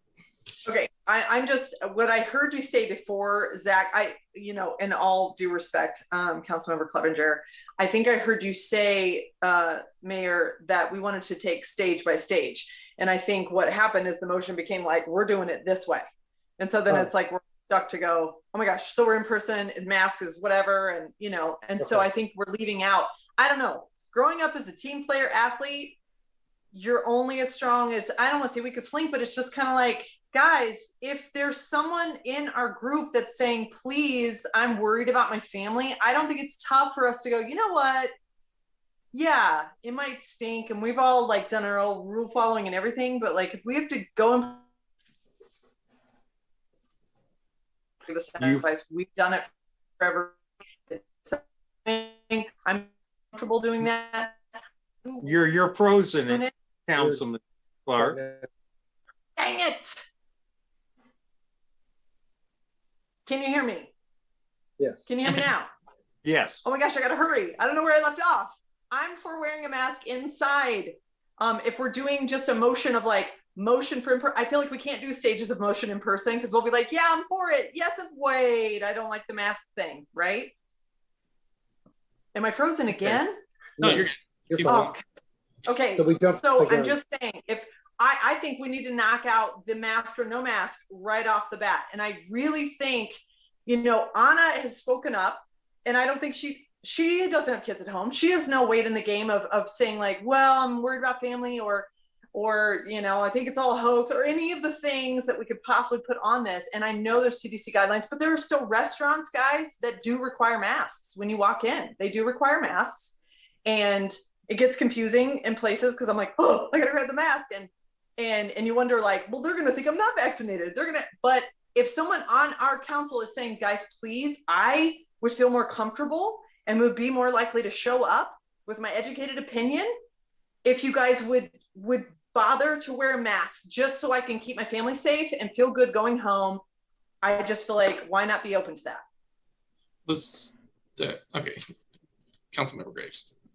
All right, so I guess here's where I got confused, I guess, with Councilmember Clevenger's proposal is, where do we draw the line? Like, are people, you're saying that masks aren't mandatory if you're vaccinated. So are we going to have to carry around, are we going to like be carded for vaccination, and we're going to divide people into vaccinated, unvaccinated? When members of the public come into council meetings, are we going to say you have to wear a mask unless you show us your vaccine card? So I think we're going down a weird road if we get to that point. If we get to a point where we're dividing into people the masks and the maskless, and if there's that much fear involved, then I might be more inclined just to stay on Zoom for the foreseeable future. And I'd also like to throw out there that just for the sake of, I was looking around today online. Gladstone is in-person meetings, their council with no masks. Riverside is doing in-person meetings and they're wearing masks. Parkville and Liberty, I believe, are still virtual. So I was just kind of looking around online, trying to find our neighboring communities, and I was watching their council meetings and seeing how they're operating. So I found 2 virtual, Gladstone's in person, no masks, and Riverside was in person, but they were wearing masks. So there's a lot of gray area. So I'm just confused. Thanks for doing that research, throwing those out there. Councilmember Roberts. We'll try it this way. Motion to return to in-person meetings on June 15th with masks. There is a motion to return to in-person meetings on June 15th with masks. Second. There's a second. Call the roll, please. Councilmember Toll. Yes. Councilmember Clevenger. No. Councilmember Roberts. Yes. Councilmember Clark. Yes. Councilmember Palumbi. Yes. Councilmember Graves. No. Councilmember Saper. Yes. 5-2, motion carried. Okay, so we have 2 of the 3 largest sticking points. Any further discussion on arrangements or other rules related to meetings? So there'll be no virtual option on these meetings now for council members to attend, correct? If whether you want to wear a mask or not. I think there was some technical issues related to hybrid meetings. I might ask staff to opine on that. Yes, sir. It would be difficult doing a Zoom. If somebody wanted to telephone in, that is legally allowed, but trying to do a combination Zoom and live meeting will present technical issues. Thank you. Any further comments on returning to in person? I'm all for us sitting at the dais. Do I need to make a motion for that? Fire it away. Okay, I move that we not only return with masks on in person June 15th, since that's passed, but also we can sit together on the dais. There's a motion on the floor to sit together at the dais, and there's a second. Call the roll, please. Councilmember Toll. Yes. Councilmember Clevenger. Yes, for sitting at the dais. Councilmember Roberts. Yes. Councilmember Clark. Frozen. She's frozen. Okay, I'll come back if I see her unfrozen. Councilmember Palumbi. Yes. Councilmember Graves. Yes. Yes. Councilmember Clark. Clark's alive. Councilmember Clark, was that a yes? Yes. Okay. Councilmember Saper. Yes. Okay, 7-0, motion carried. At least when she gets frozen, she has a smile on her face. I always look like an idiot when I get frozen. So, look, good on her there. Councilmember Graves. Yeah, so as always, I'm trying to look out for our residents, and people want to go back to in-person meetings. So I've checked out the council chambers here recently, and it looks like they've got the chairs spaced out. And I feel like we should open up to the public. There's people that have reached out to me wanting in-person meetings, and they feel more engaged. Even if they don't make comments, there's people that just want to be there and observe the meetings. And we are, public figures, and I think it's their right to attend city council meetings. So I think that members of the public should be allowed in our meetings, and just use social distancing on that. So I moved to allow the public into our meetings with social distancing and masks, since we're wearing masks. So there is a motion for public attendance and a second. I did have a question. I mean, can we prevent, and this might be for Tom Barcy, can we prevent the members from the public from attending anyways? No. You can't prevent them from attending a public meeting. Okay, so I think from what I've heard, you're going to hold the meetings in person with masks. And that means everybody there will be wearing masks. Yeah. Okay, so staff, the council, and the public. So would you believe this question, I don't know how to state this, to be a valid question then? We can't say no to this. That's for you, Tom. Or should we just go ahead and vote on the question? Nope. I guess the reason I brought up the question, just for clarification purposes, is I've heard previous discussion regarding limiting attendance to people with remarks and or making capacity restrictions, you know, like when people show up saying, you know, if you don't have a comment, then you can't attend, things of that nature. And as long I am mask optional person, however, if we have to wear a mask, I don't want something taking place where people show up at the door and we're saying, you know, let me see your vaccination card, or you have to wear a mask, or you can only enter this building if you have a comment, things of that nature. I think the public should be allowed in, mask, they don't have to show a vaccine card, things of that nature. Just let them in. Slightly different question. Okay, so, and maybe I missed that. You asked for full public attendance in your motion. Okay, and there was a second on the motion. Correct. And we already voted on masks inside. Okay. Yeah, so this is full public attendance. Yeah. And I believe there's a second. Was there? Yes. Well, I was going to second it, but I think the capacity should be with distancing. So full capacity of distancing. We do have. Yeah. So not like building capacity back to 2019, but yeah, distancing capacity. Yes. There's a motion. There is a second. But yeah, okay, and there is a second. Any further any further council member discussions? Councilmember Toll. I guess I just assumed when we passed it that it's for everybody who comes, that it's an open public meeting and we're all wearing masks, and we'll have masks at the door if you don't have one when you show up. All right, no need to look at cards, no need to do any of those things. Councilmember Graves. Well, that was just back to Councilmember Roberts' comments. I mean, that's exactly what I was referring to, is like the building capacity, social distancing, etc. I just don't want us to be shunning people at the door. That's my point. I want it to be open to anyone, whether they're making remarks or not, vaccinated or not. Just put on a mask and you're free to enter the meeting, essentially. All right, thank you. We have a motion and a second for full public attendance at our meetings beginning on June 15th. Call the roll, please. Councilmember Toll? Yes. Councilmember Clevenger? Yes, ma'am. Councilmember Roberts? Yes. Councilmember Clark? Yes. Councilmember Palumbi? Yes. Councilmember Graves? Yes. Councilmember Saper? Yes.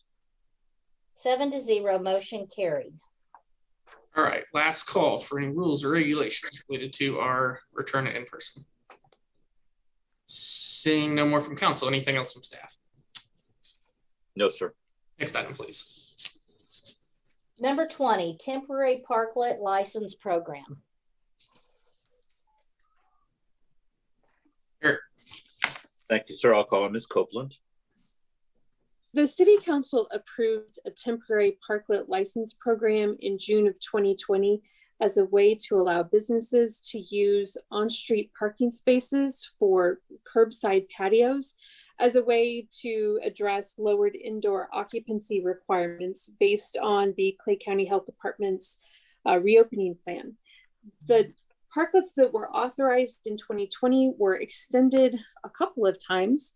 And in February of 2021, the City Council reauthorized the program with an expiration date of June 30th. So we are in the last month of this temporary program.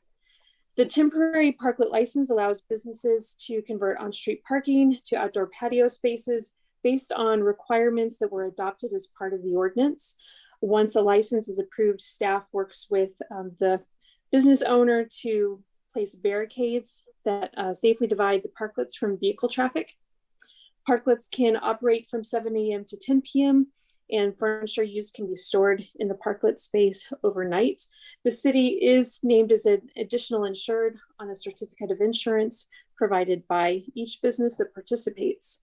At this point, because the program is expiring at the end of the month, staff is requesting council direction on whether you desire to continue the program whether the program should be converted to a more permanent program or whether you would prefer to let the program expire.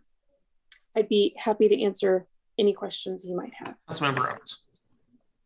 As somebody who has one of these parklets, I think they're pretty great. Kansas City, Missouri made their parklets optionally to be permanent, which is a really cool program. I think adds something to our streets. And I think as more businesses come in of varying varieties, that this gives a unique prospect to our streets and adds something, I think, different to them. I think making them seasonally permanent is pretty cool.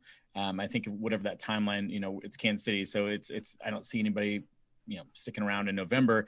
But I think if you know, conditionally do something like May to the end of October, I think you'd have more people participating, even on a limited basis of maybe, you know, a weekend or a month or something like that. But I certainly think that it encourages people to continue to refine and create new identities in their businesses. And it was certainly monstrously helpful last year in the pandemic. And as people still, you know, consumers comfortability and indoor is gradually coming back. You know, we're stuck at like 70% of people that were going out and doing things on a regular basis are have returned, but there's still that 30% that want these open air facilities. And I think we need to be able to cater to, you know, everybody as best as possible. So I'm for extending them. I think we should make it a thing that we can do every year. Yeah, put some kind of time frame on them that people can apply for. And yeah. I'm going to throw a real plug just to add information in here. I did get a message from Zach Henderson at, I don't know where to call it now, Cultivar, the Rhino, Post, all the collective down there. Said it's honestly been incredible having the parklet with or without the pandemic. It's a huge game changer for us on the main strip that we haven't had before. People stay longer, come more often when it's nice outside, and it's just a good option. He'd definitely like to pursue an option of putting a more permanent parklet, somewhat similar to what Screenland has done. So throwing that out there, I would definitely support, you know, extending the temporary basis that we have this, as well as asking staff to come up, you know, with some sort of plan during that time period to look at making these permanent. But I will kick it back to the floor here, Councilmember Graves. Yeah, so I did a little research on these, and the parklets, you know, the current parklets were paid for with CARES Act funds. And so if we're going to make this like a seasonal thing, is it appropriate for the city to pay for parklets at private businesses?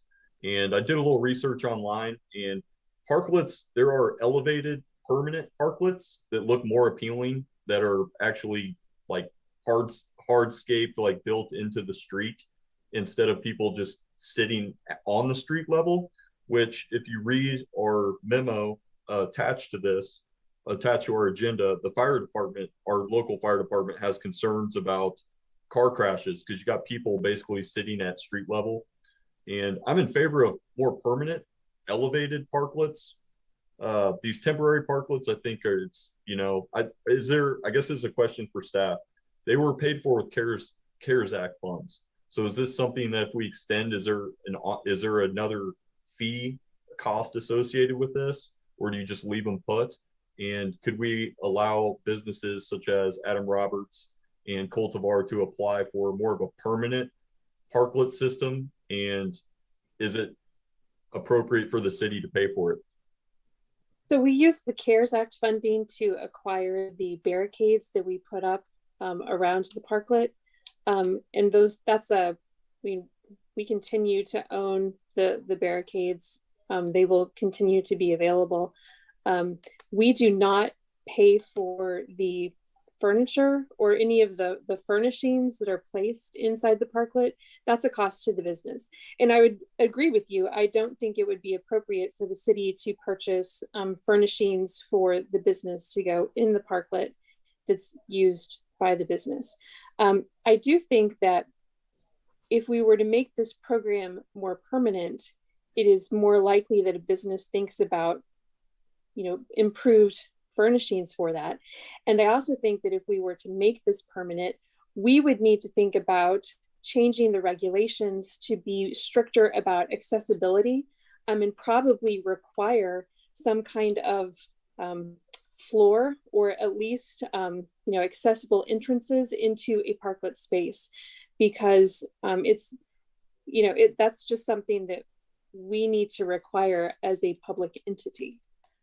So I don't think that if we made this program permanent, it would be in exactly the same format it is today. I think we would need to consider what changed or additional regulations we would need to require for a permanent program, as opposed to a temporary one that was intended to address an emergency health order. Member Toll, did you still have a question? I saw your hand up and I missed you earlier. That was before Councilmember Graves. I think it put a lot of stuff out there to think about. What I was going to say was that I'm 100% in favor of extending it on a temporary basis here, and then maybe see what happens after everything's up and running full force.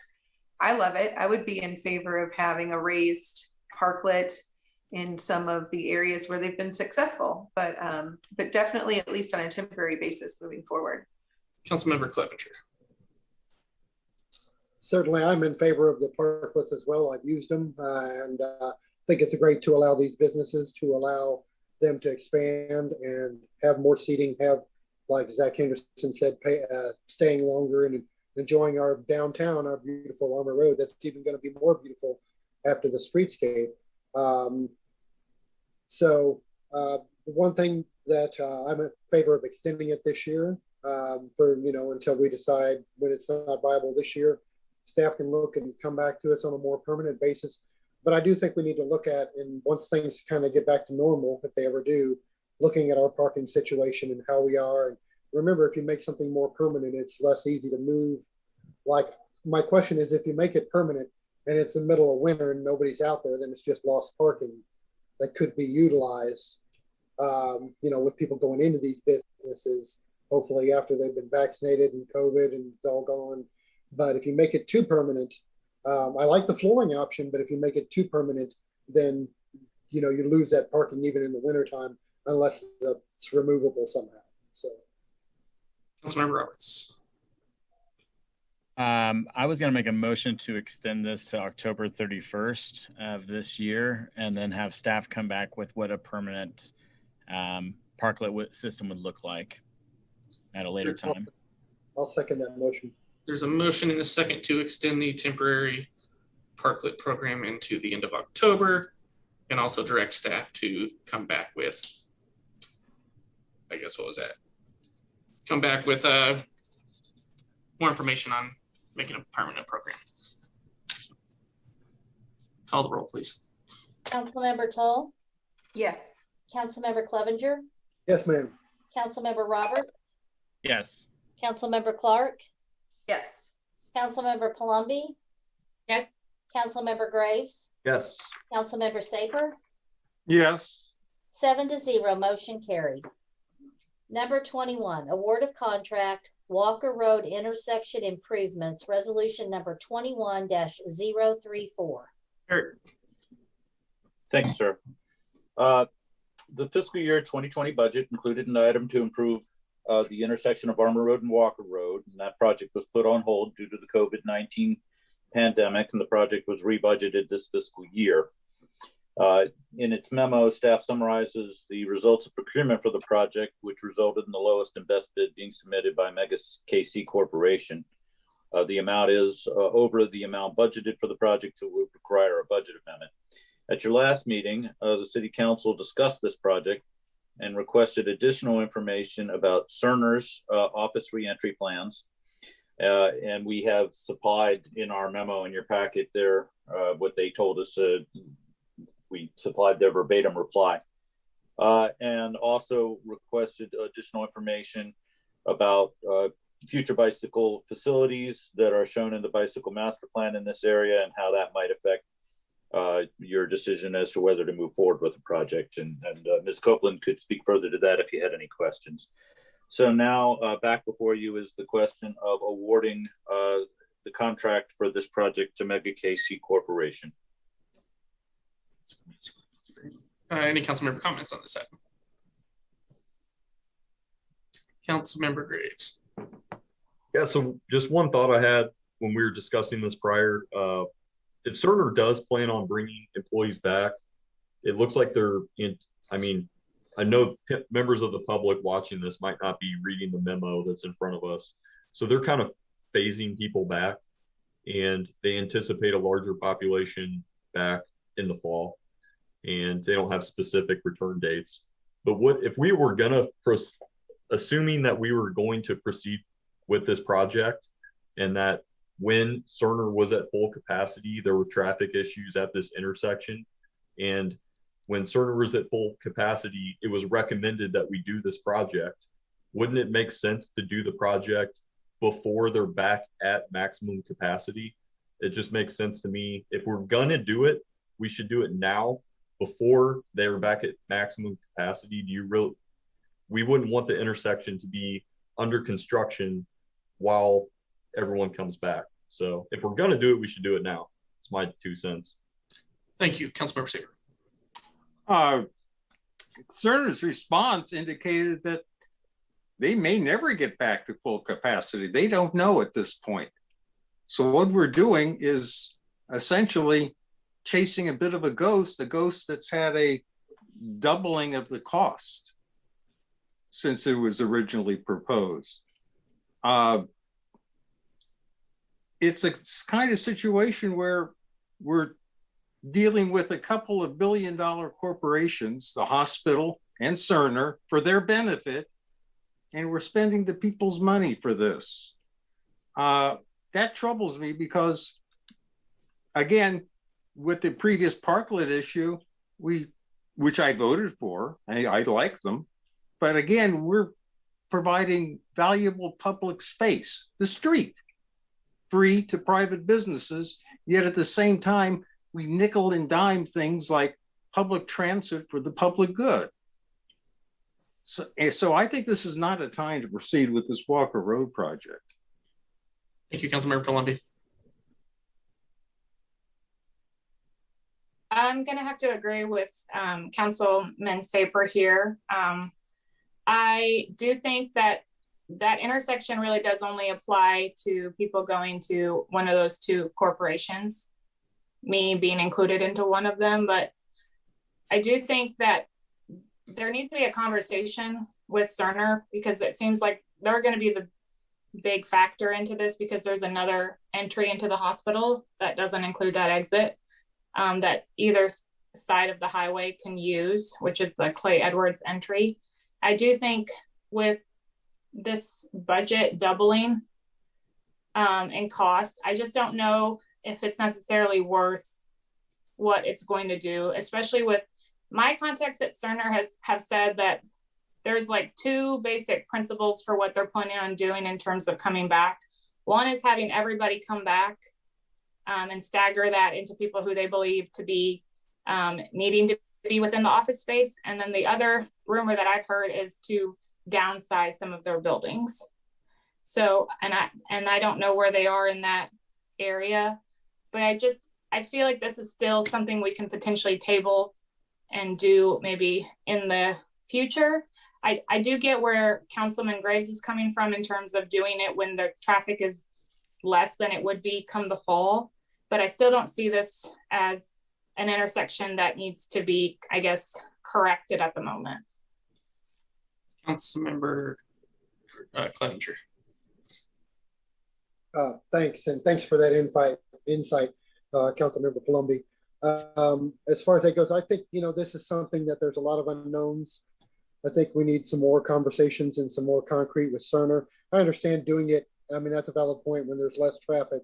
One question that I had is more of a question here for staff, is that when we were looking at the walkability and this and that, because I don't think Walker Road has sidewalks, and they said sidewalks were not included in this project, and that's why they didn't approve the refuge islands.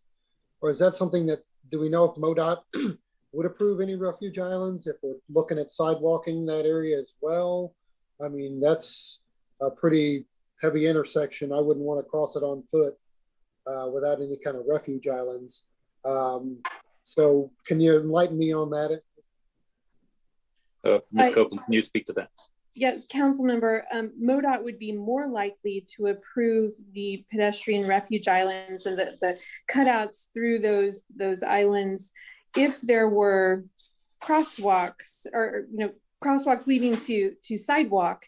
The other thing to keep in mind is not only is there no sidewalk on Walker Road, there's nothing connecting on the south side of Armour Road. So if we were constructing sidewalk in order to include that in this project, it's a significant amount of sidewalk.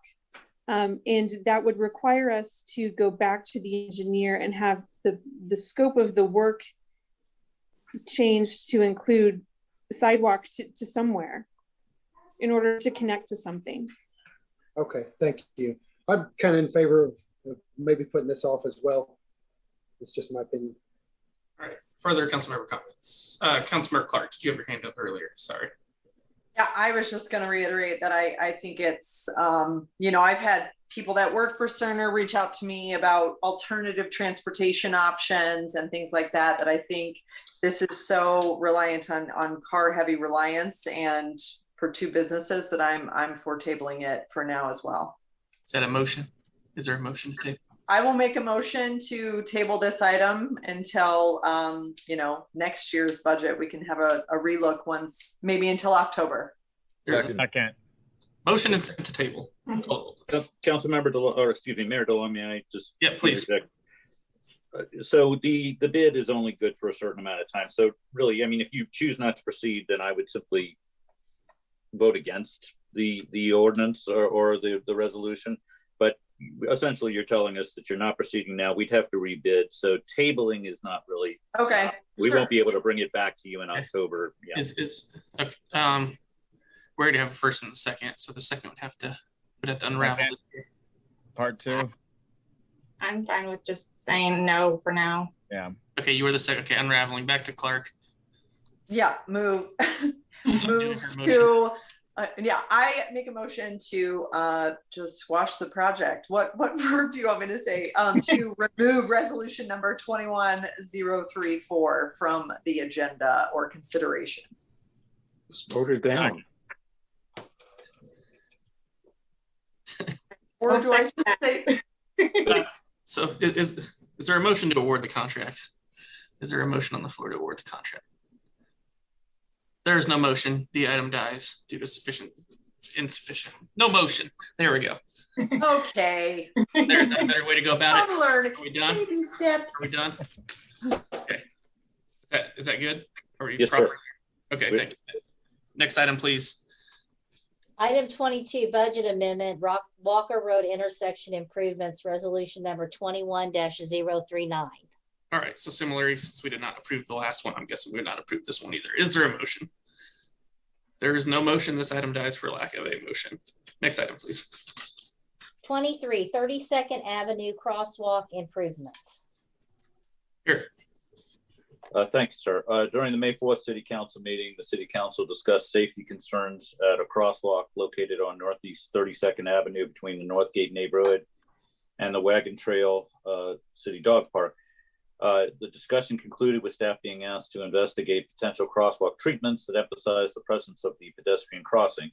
The goal of these treatments would be to improve the existing crosswalk by enhancing the visibility of the crossing and increasing the safety of pedestrians using the crosswalk. In its memo in your packet, staff presents a couple of different alternatives, and we're seeking any direction that the council may have. Councilmember Toll. I first want to thank staff for putting that together. I am not in favor of the improvements listed here. I don't think they'll be very effective. I think at a much smaller cost, we could have used something that was there that can come back. The marker right in the middle of the road, and I know sometimes they get driven on and smashed over, seems to be fairly effective. I know the original complaint was about the trees that were up against there, making it hard to see people. I don't know if that's a city issue or a builder issue based on where they are. And then one thing that staff had talked about previously was putting up the police department has a sign that tells you how fast you're going. I think that might be a bigger deterrent than a flashing sign. The push button, I just don't think it's a big enough area to really warrant that.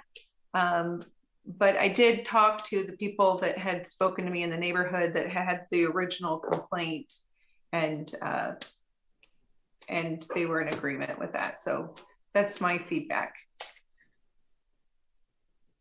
Councilmember Graves. I agree with Councilmember Toll. I'm not in favor of these lighted perimeter, these lighted signs. There is a place actually I think this would be appropriate for, which is crossing Armour Road in front of Dollar General, kind of in between CVS and Dollar General. There's a super sketchy crosswalk that's like playing Frogger when you go across it. And one thing Councilmember Toll did not mention that's at the bottom of this memo that I think is extremely important, and I went and drove it twice today just to scope it out myself, is the slip lane on Cherry Street. I think is the major contributing factor to speed on that street right there on that stretch of 32nd Avenue. People, if you go drive it and look, it's at city staff says they're looking into it, and it looks like they could just switch that intersection out and make it like a T with a stop sign at the end to force people coming down on Cherry to actually come to a stop instead of just whipping down the hill and doing the slip lane and shooting right toward that crosswalk. And also, I will echo the tree. Get rid of the tree, get rid of the slip lane, and we should actually maybe put it on an agenda to put one of these lighted signs there in front of Dollar General crossing Armour Road. Thank you. Councilmember Saber. I have a question about this slip lane or merge lane, whatever you want to call it there. Where is the North Kansas City line at that point? So I'll speak to this. So the intersection at this time is completely within the city limits of North Kansas City.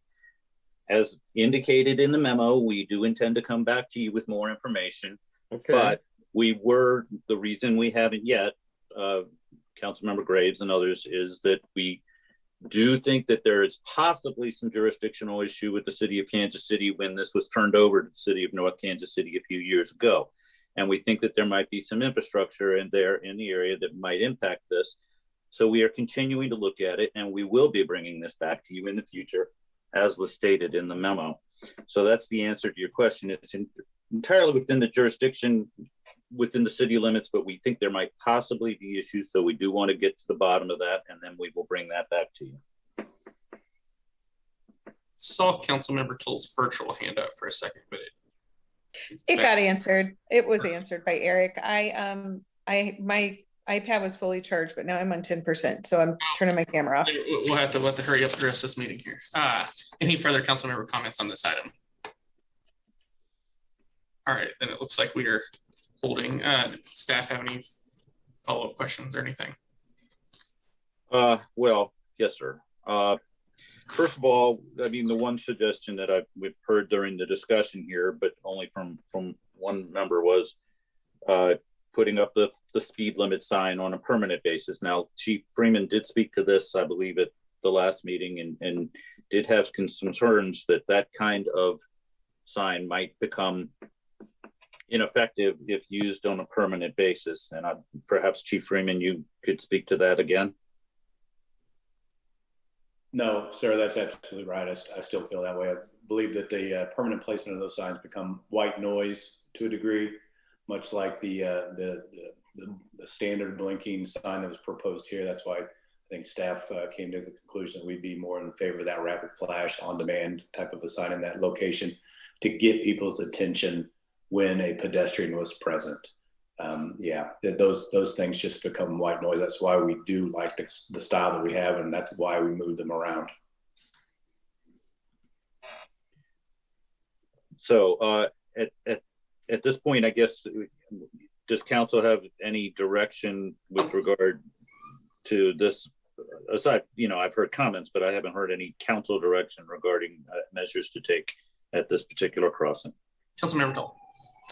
I was just going to say, I did assume that the telling you your speed would be temporary. I agree. If they're on there all the time, nobody pays attention, but it might be nice to have it as a stop in the list of things to do. The only other idea that I hadn't said, and because it didn't work out, I think how it was planned on Swift where I am, if you've been on a raised sidewalk that's actually a raised sidewalk and not a long speed bump, that I think could be very effective, but not how it's done on Swift now. That's not really what a raised sidewalk looks like. But the best one that I can think of is there's Wyandotte soccer fields, sporting soccer fields, that's truly a raised sidewalk. And I think that would definitely do the trick as an idea, but no, that's not a direction, just something that we might want to look at. Thank you, Councilmember Clevenger. Question, I know several of council have brought up about the tree, said tree that maybe blocks the view or the sideline or hinders it. Is that something that's pretty easy to get done? And how much estimated cost do you think is on that? I don't know how big the tree is. I haven't seen it, so. I don't think we've specifically looked at that measure, sir, so we could come back to you with more information about that. All right, council member, and her hand went back down. Okay, any other council member comments? All right, so it doesn't sound like we have enough support to actually take any action at this meeting. No, I would just also add that I think it's not just the tree, it's all the overgrowth. You might be able to save the tree and just cut it back and clean up some of the stuff that's around it. I don't know that for certain that tree needs to be removed. So I guess we'll take what we talked about this meeting. Everyone will think about it a little bit longer. And if someone wants to bring this back onto a future agenda, then we can do so. Does that sound fine with staff, or is there additional guidance you're looking for now? Sure, sir. We'll try to give you some more information, and then if you have any direction for us based upon that information, we can proceed that way. Great. Thank you. Next item, please. Budget amendment, House Street Pump Station sinkhole repair and Bedford Pump Station solids grinder repair. Resolution number 21-045. Eric. Thank you, sir. I'll call on the Public Works Director, Anthony Sands. Thank you, Eric. Good evening, Mayor and Council. Agenda item 24 before you tonight is regarding two separate emergency repairs. One at the Bedford Sanitary Sewer Station and then one at the House Street Stormwater Pumping Station. I'll start with the Bedford Sanitary Station. The influent to that station contains two grinder motors that reduce the suspended solids entering the pumps as they lift it into off to Kansas City. One of those grinders has failed to the point that it no longer functions. The other one is still working, but with the plant or pumping station half capacity, it kind of increases the wear and tear on that one. So we're looking to replace that one as fast as we can. The other one, the House Street Stormwater Pumping Station, in mid-May, staff discovered a sinkhole forming directly adjacent to the building. There is a failing 36-inch storm pipe basically underground about 20 feet deep that is contributing to this sinkhole. Again, kind of an emergency situation. If the ground shifts too much, we could be looking at additional repairs to the pumping station. So again, we are looking to move forward with these emergency repairs. With that, if there's any other questions on these, I'll be happy to answer. Thank you. Are there any council member comments? Councilmember Columbia.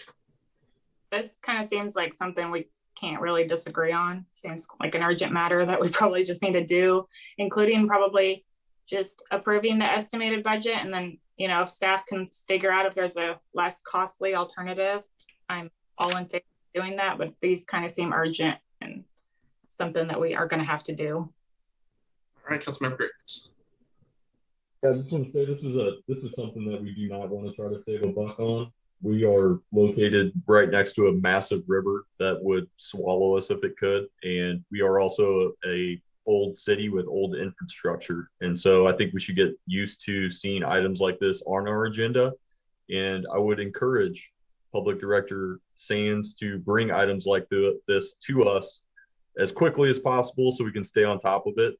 Removing stormwater from our area is extremely important, like perhaps number one on our priority list, because we would not exist as a city without these measures. And it's a no-brainer. I move to approve.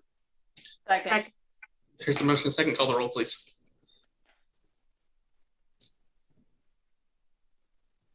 Sorry, I was muted. Councilmember Tall? Yes. Councilmember Clevenger? Grind the poop and fix the sinkhole. Was that a yes? That's a yes. Okay. Councilmember Roberts? Yes. Councilmember Clark? Yes. Councilmember Palumbi? Yes. Councilmember Graves? Yes. Councilmember Saper? Yes. 7-0, motion carried. Number 25, engagement letter with Jackson Lewis PC, resolution number 21-041. Eric. Thank you, sir. The city has worked for years with labor attorney Jeff Place when negotiating collective bargaining agreements with the International Association of Firefighters Local 42 and Fraternal Order of Police Lodge number 50. Mr. Place has left his previous law firm, Littler Mendelson, and joined the firm of Jackson Lewis. City staff recommends continuing to work with Mr. Place at his new firm, and an engagement letter with Jackson Lewis is presented accordingly for city council approval. All right, any council member comments? Councilmember Saper. I would like to actually hear from Local 42 and Local 50 about their opinions of him as a fair and reasonable bargaining partner before we go forward. I am not aware that anyone that represents either one of those is on the meeting tonight. So I would recommend that we table this until we can get their opinions. Mr. Mayor, may I respond to that?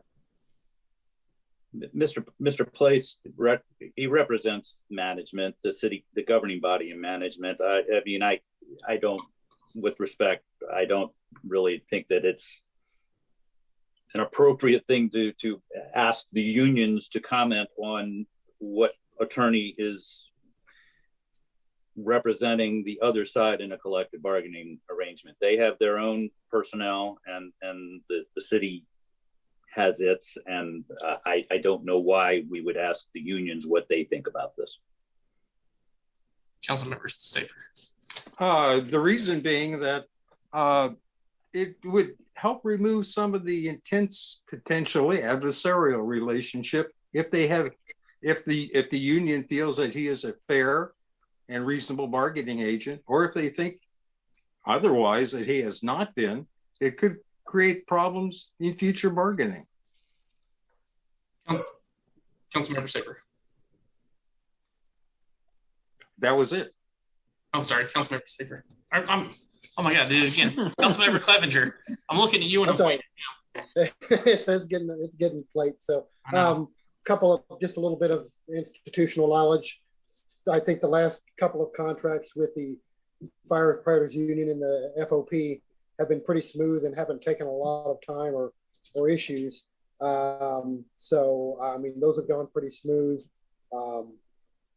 It's something that I think needs to be done. So if there's no other comments, I'll move to approve this resolution if there are no other council member comments. Second. Motion and second to approve the resolution. Call the roll, please. Councilmember Tull? Yes. Yes. Councilmember Clevenger? Yes, ma'am. Councilmember Roberts? Yes. Councilmember Clark? Yes. Councilmember Palumbi? Yes. Councilmember Graves? Yes. Councilmember Saper? No. 6-0, motion carried. Item 26, approving accounts due and payable by the city through May 28th, 2021. Bill number 7604, ordinance number 9401. Is there a motion? First reading. Second. Call the roll, please. Councilmember Tull? Yes. Councilmember Clevenger? Yes, ma'am. Councilmember Roberts? Yes. Councilmember Clark? Yes. Councilmember Palumbi? Yes. Councilmember Graves? Yes. Councilmember Saper? Yes. An ordinance authorizing payment for certain accounts due and payable by the city through May 28th, 2021. I move that bill number 7604 be placed on second and final reading and passes ordinance number 9401. Is there a second? Heard a second? Call the roll, please. Councilmember Toll, Yes. Councilmember Clevenger, Yes, ma'am. Councilmember Roberts, Yes. Councilmember Clark, Yes. Councilmember Palumbi, Yes. Councilmember Graves, Yes. Councilmember Saper. Yes. 7-0, motion carried. An ordinance authorizing payment for certain accounts due and payable by the city through May 28th, 2021. Next up, staff comments. Eric, go ahead. Thanks, sir. We have a couple of written reports in your packet. Other than that, staff has no comments tonight. All right, thank you. Councilmember comments. We will begin with Councilmember Toll. Sorry, guys. I just had to take myself off mute. Nobody could see my face. I just wanted to thank the staff for all the work they put into this week's meeting. It was a lot, and it felt like we had a lot of good information to work with. I also want to start talking. I know that we're going to start working on budgets, and I would like to start discussing a green fleet or some way to start replacing our vehicles with hybrids or other environmentally friendly options. So I just want to put that out there. I know that's something you need to do way ahead of time before you're purchasing the vehicles, but that's something I'd like to start discussing in the future. Thank you. Thank you, Councilmember Toll. Councilmember Clevenger. Couple of just quick things. First of all, I want to thank Councilmember Graves for his comments about infrastructure. That's something that we certainly need to stay on top of, especially with the age of our city. And I want to welcome the new board appointees. Thank you both for taking the time to be on the board. Mitchell from the hospital board looks like a slam dunk, and he's in Ward 3. So loving that, and thank you for taking the time to do that. And that's it. Thank you, Councilmember Roberts.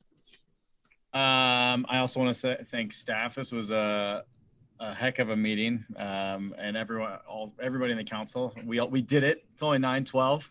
Thought it was gonna be midnight when we got out of here. I want to give a special shout out to Anthony Sands at Public Works. I had a couple questions about water issues this week, and he was incredibly quick to get back with a plan of attack and a lot more information than I honestly expected to receive. Also, it's June 1st, which means it's Pride Month. So shout out to all my friends in the community, and it's gonna be a great month. We're celebrating. I will be partaking in a lot of events here this month. And then last but not least, shout out to our council member who's not here, Jesse, who's having a good time, I think, doing whatever he's doing in Mexico. He's messaged me a number of times, which he shouldn't because he's on vacation. And then I look forward to seeing everybody's half their faces at the next meeting. Thank you, Councilmember Clark. Hooray for Pride Month. Thank you for all allies. Please love your children, your family members who are anywhere in the realm of anything different than you are. So I'll just put it that way. Please love people. And yeah, thanks to the staff and thanks for council members. I know we had some rough, back and forth tonight, but I think we're all coming together to remind ourselves that we're all one big team. That's it. Thank you, Councilmember Clark. Councilmember Palumbi. I also want to thank the staff for bearing with us, because I know this was a long meeting and with a lot of agenda to tackle. I also want to thank the council for everyone coming together and getting through all this material, because we had some hot topics tonight. And I do want to thank you guys for prioritizing the comfort of everybody on the council so that we can come back and go back to in-person meetings. And hopefully the masks will be temporary and we'll all be able to see each other's full faces here in the near future. And that's all I got. Thank you, Councilmember Palumbi. Councilmember Graves. Yeah, so I'm also going to give a shout out to the staff because something very important to me happened recently. As you guys may or may not know, something very important to me is the rental inspection process here in North Kansas City. And I've been working behind the scenes, trying to close up loopholes in our rental inspections. What they've been doing basically is only inspecting rental units in between tenants. And as you all know, there's people that rent property for some, I literally know people have been in the same house for 20, 30 years as a renter. And unfortunately, not all landlords take care of their renters. And so I'm asking for your help right now. We have a new, on our website, they have updated our website at nkc.org. If you go to community development, then you click on code enforcement and inspection guides. You scroll down and it says, this is huge and I need you guys to help spread the word in your wards. If you have a tenant whose landlord is not taking care of issues that are health and safety related, the city with the tenant can notify the city upon the tenant's request. We urge the tenant first to rectify these issues with their landlord. But if the landlord is not taking care of the health and safety of their tenant, with the tenant's permission, the city will investigate to determine if deficiencies exist. They'll send out a codes inspector who I met with this week, Tavasa. She's awesome. And if deficiencies are found, the city can send a notice of violation of the property owner, which is a first step in the municipal court process. And so all of you tenants out there that feel like the city's not looking out for you, I want you to know that if you have health and safety issues, there is a process to notify the city, invite them in, and we will take care of you. So spread the word. Thank you. Thank you, Councilmember Graves. Councilmember Saber. I want to thank all the residents who have shared their thoughts with me regarding the direction of North Kansas City regarding the master planning and other issues. And I hope to talk to many more of them in the next days and weeks, and encourage them to actually throughout the city to talk to your council people in your ward. Our telephone numbers are listed on the website. You can email us and you can just come and talk to us. I encourage people to do that. We need to know how you feel and what you need to do.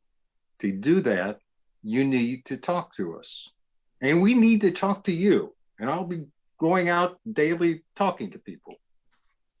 I encourage other council to do that as well. That's it. Thank you, Councilmember Saber. That leaves me. I want to thank the police department for putting on the event Saturday, the Coffee with a Cop event. To have a decent turnout and definitely help build that relationship with the community, being out and about, and allowing people to come up and have conversations and also show some of the equipment that you use. Council members have already mentioned it, but definitely want to recognize this month as Pride Month. As I posted earlier, it's a good time to celebrate the progress that's been made towards equality, but we also have to recognize that we're not at full equality yet. So we must continue to take strides towards, achieving that. With that, eventually, one more thing, YMCA will be having a Pride event later in the month. I'm still waiting on more details on what they're doing there. That's it for me. And we're on to, of course, I took my agenda away. Item 30. Thank you, Crystal. There we go. Consideration of a request to hold in recess into an executive session as requested by the city administrator to be held on this date on a real estate matter pursuant to Missouri Revised Statute 610.0212. So moved. Have a motion. Do we have a second? Call the roll, please. Councilmember Tull? Yes. Councilmember Clevenger? Yes, ma'am.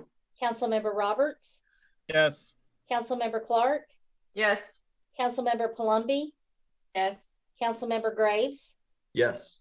Councilmember Saper? Yes. 7-0, motion carried.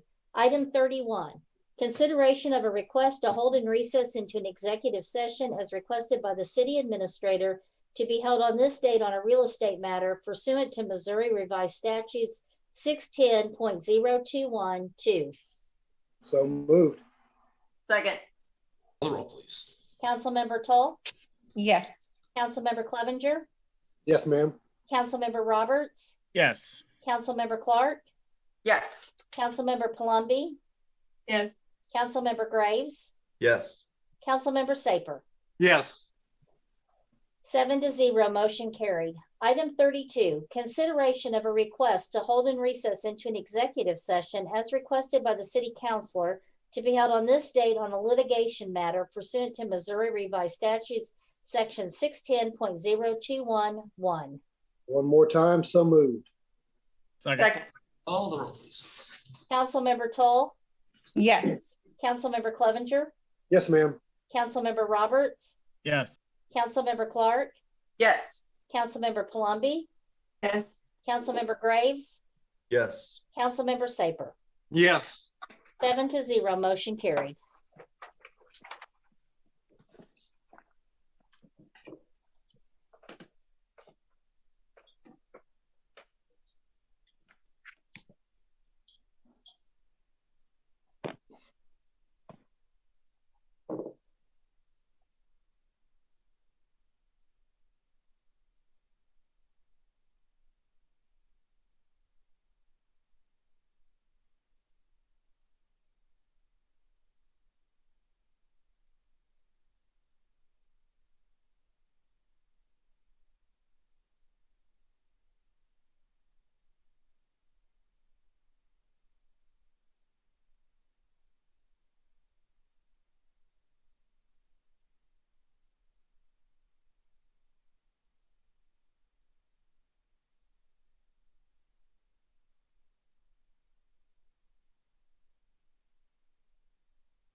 1, 2, 3.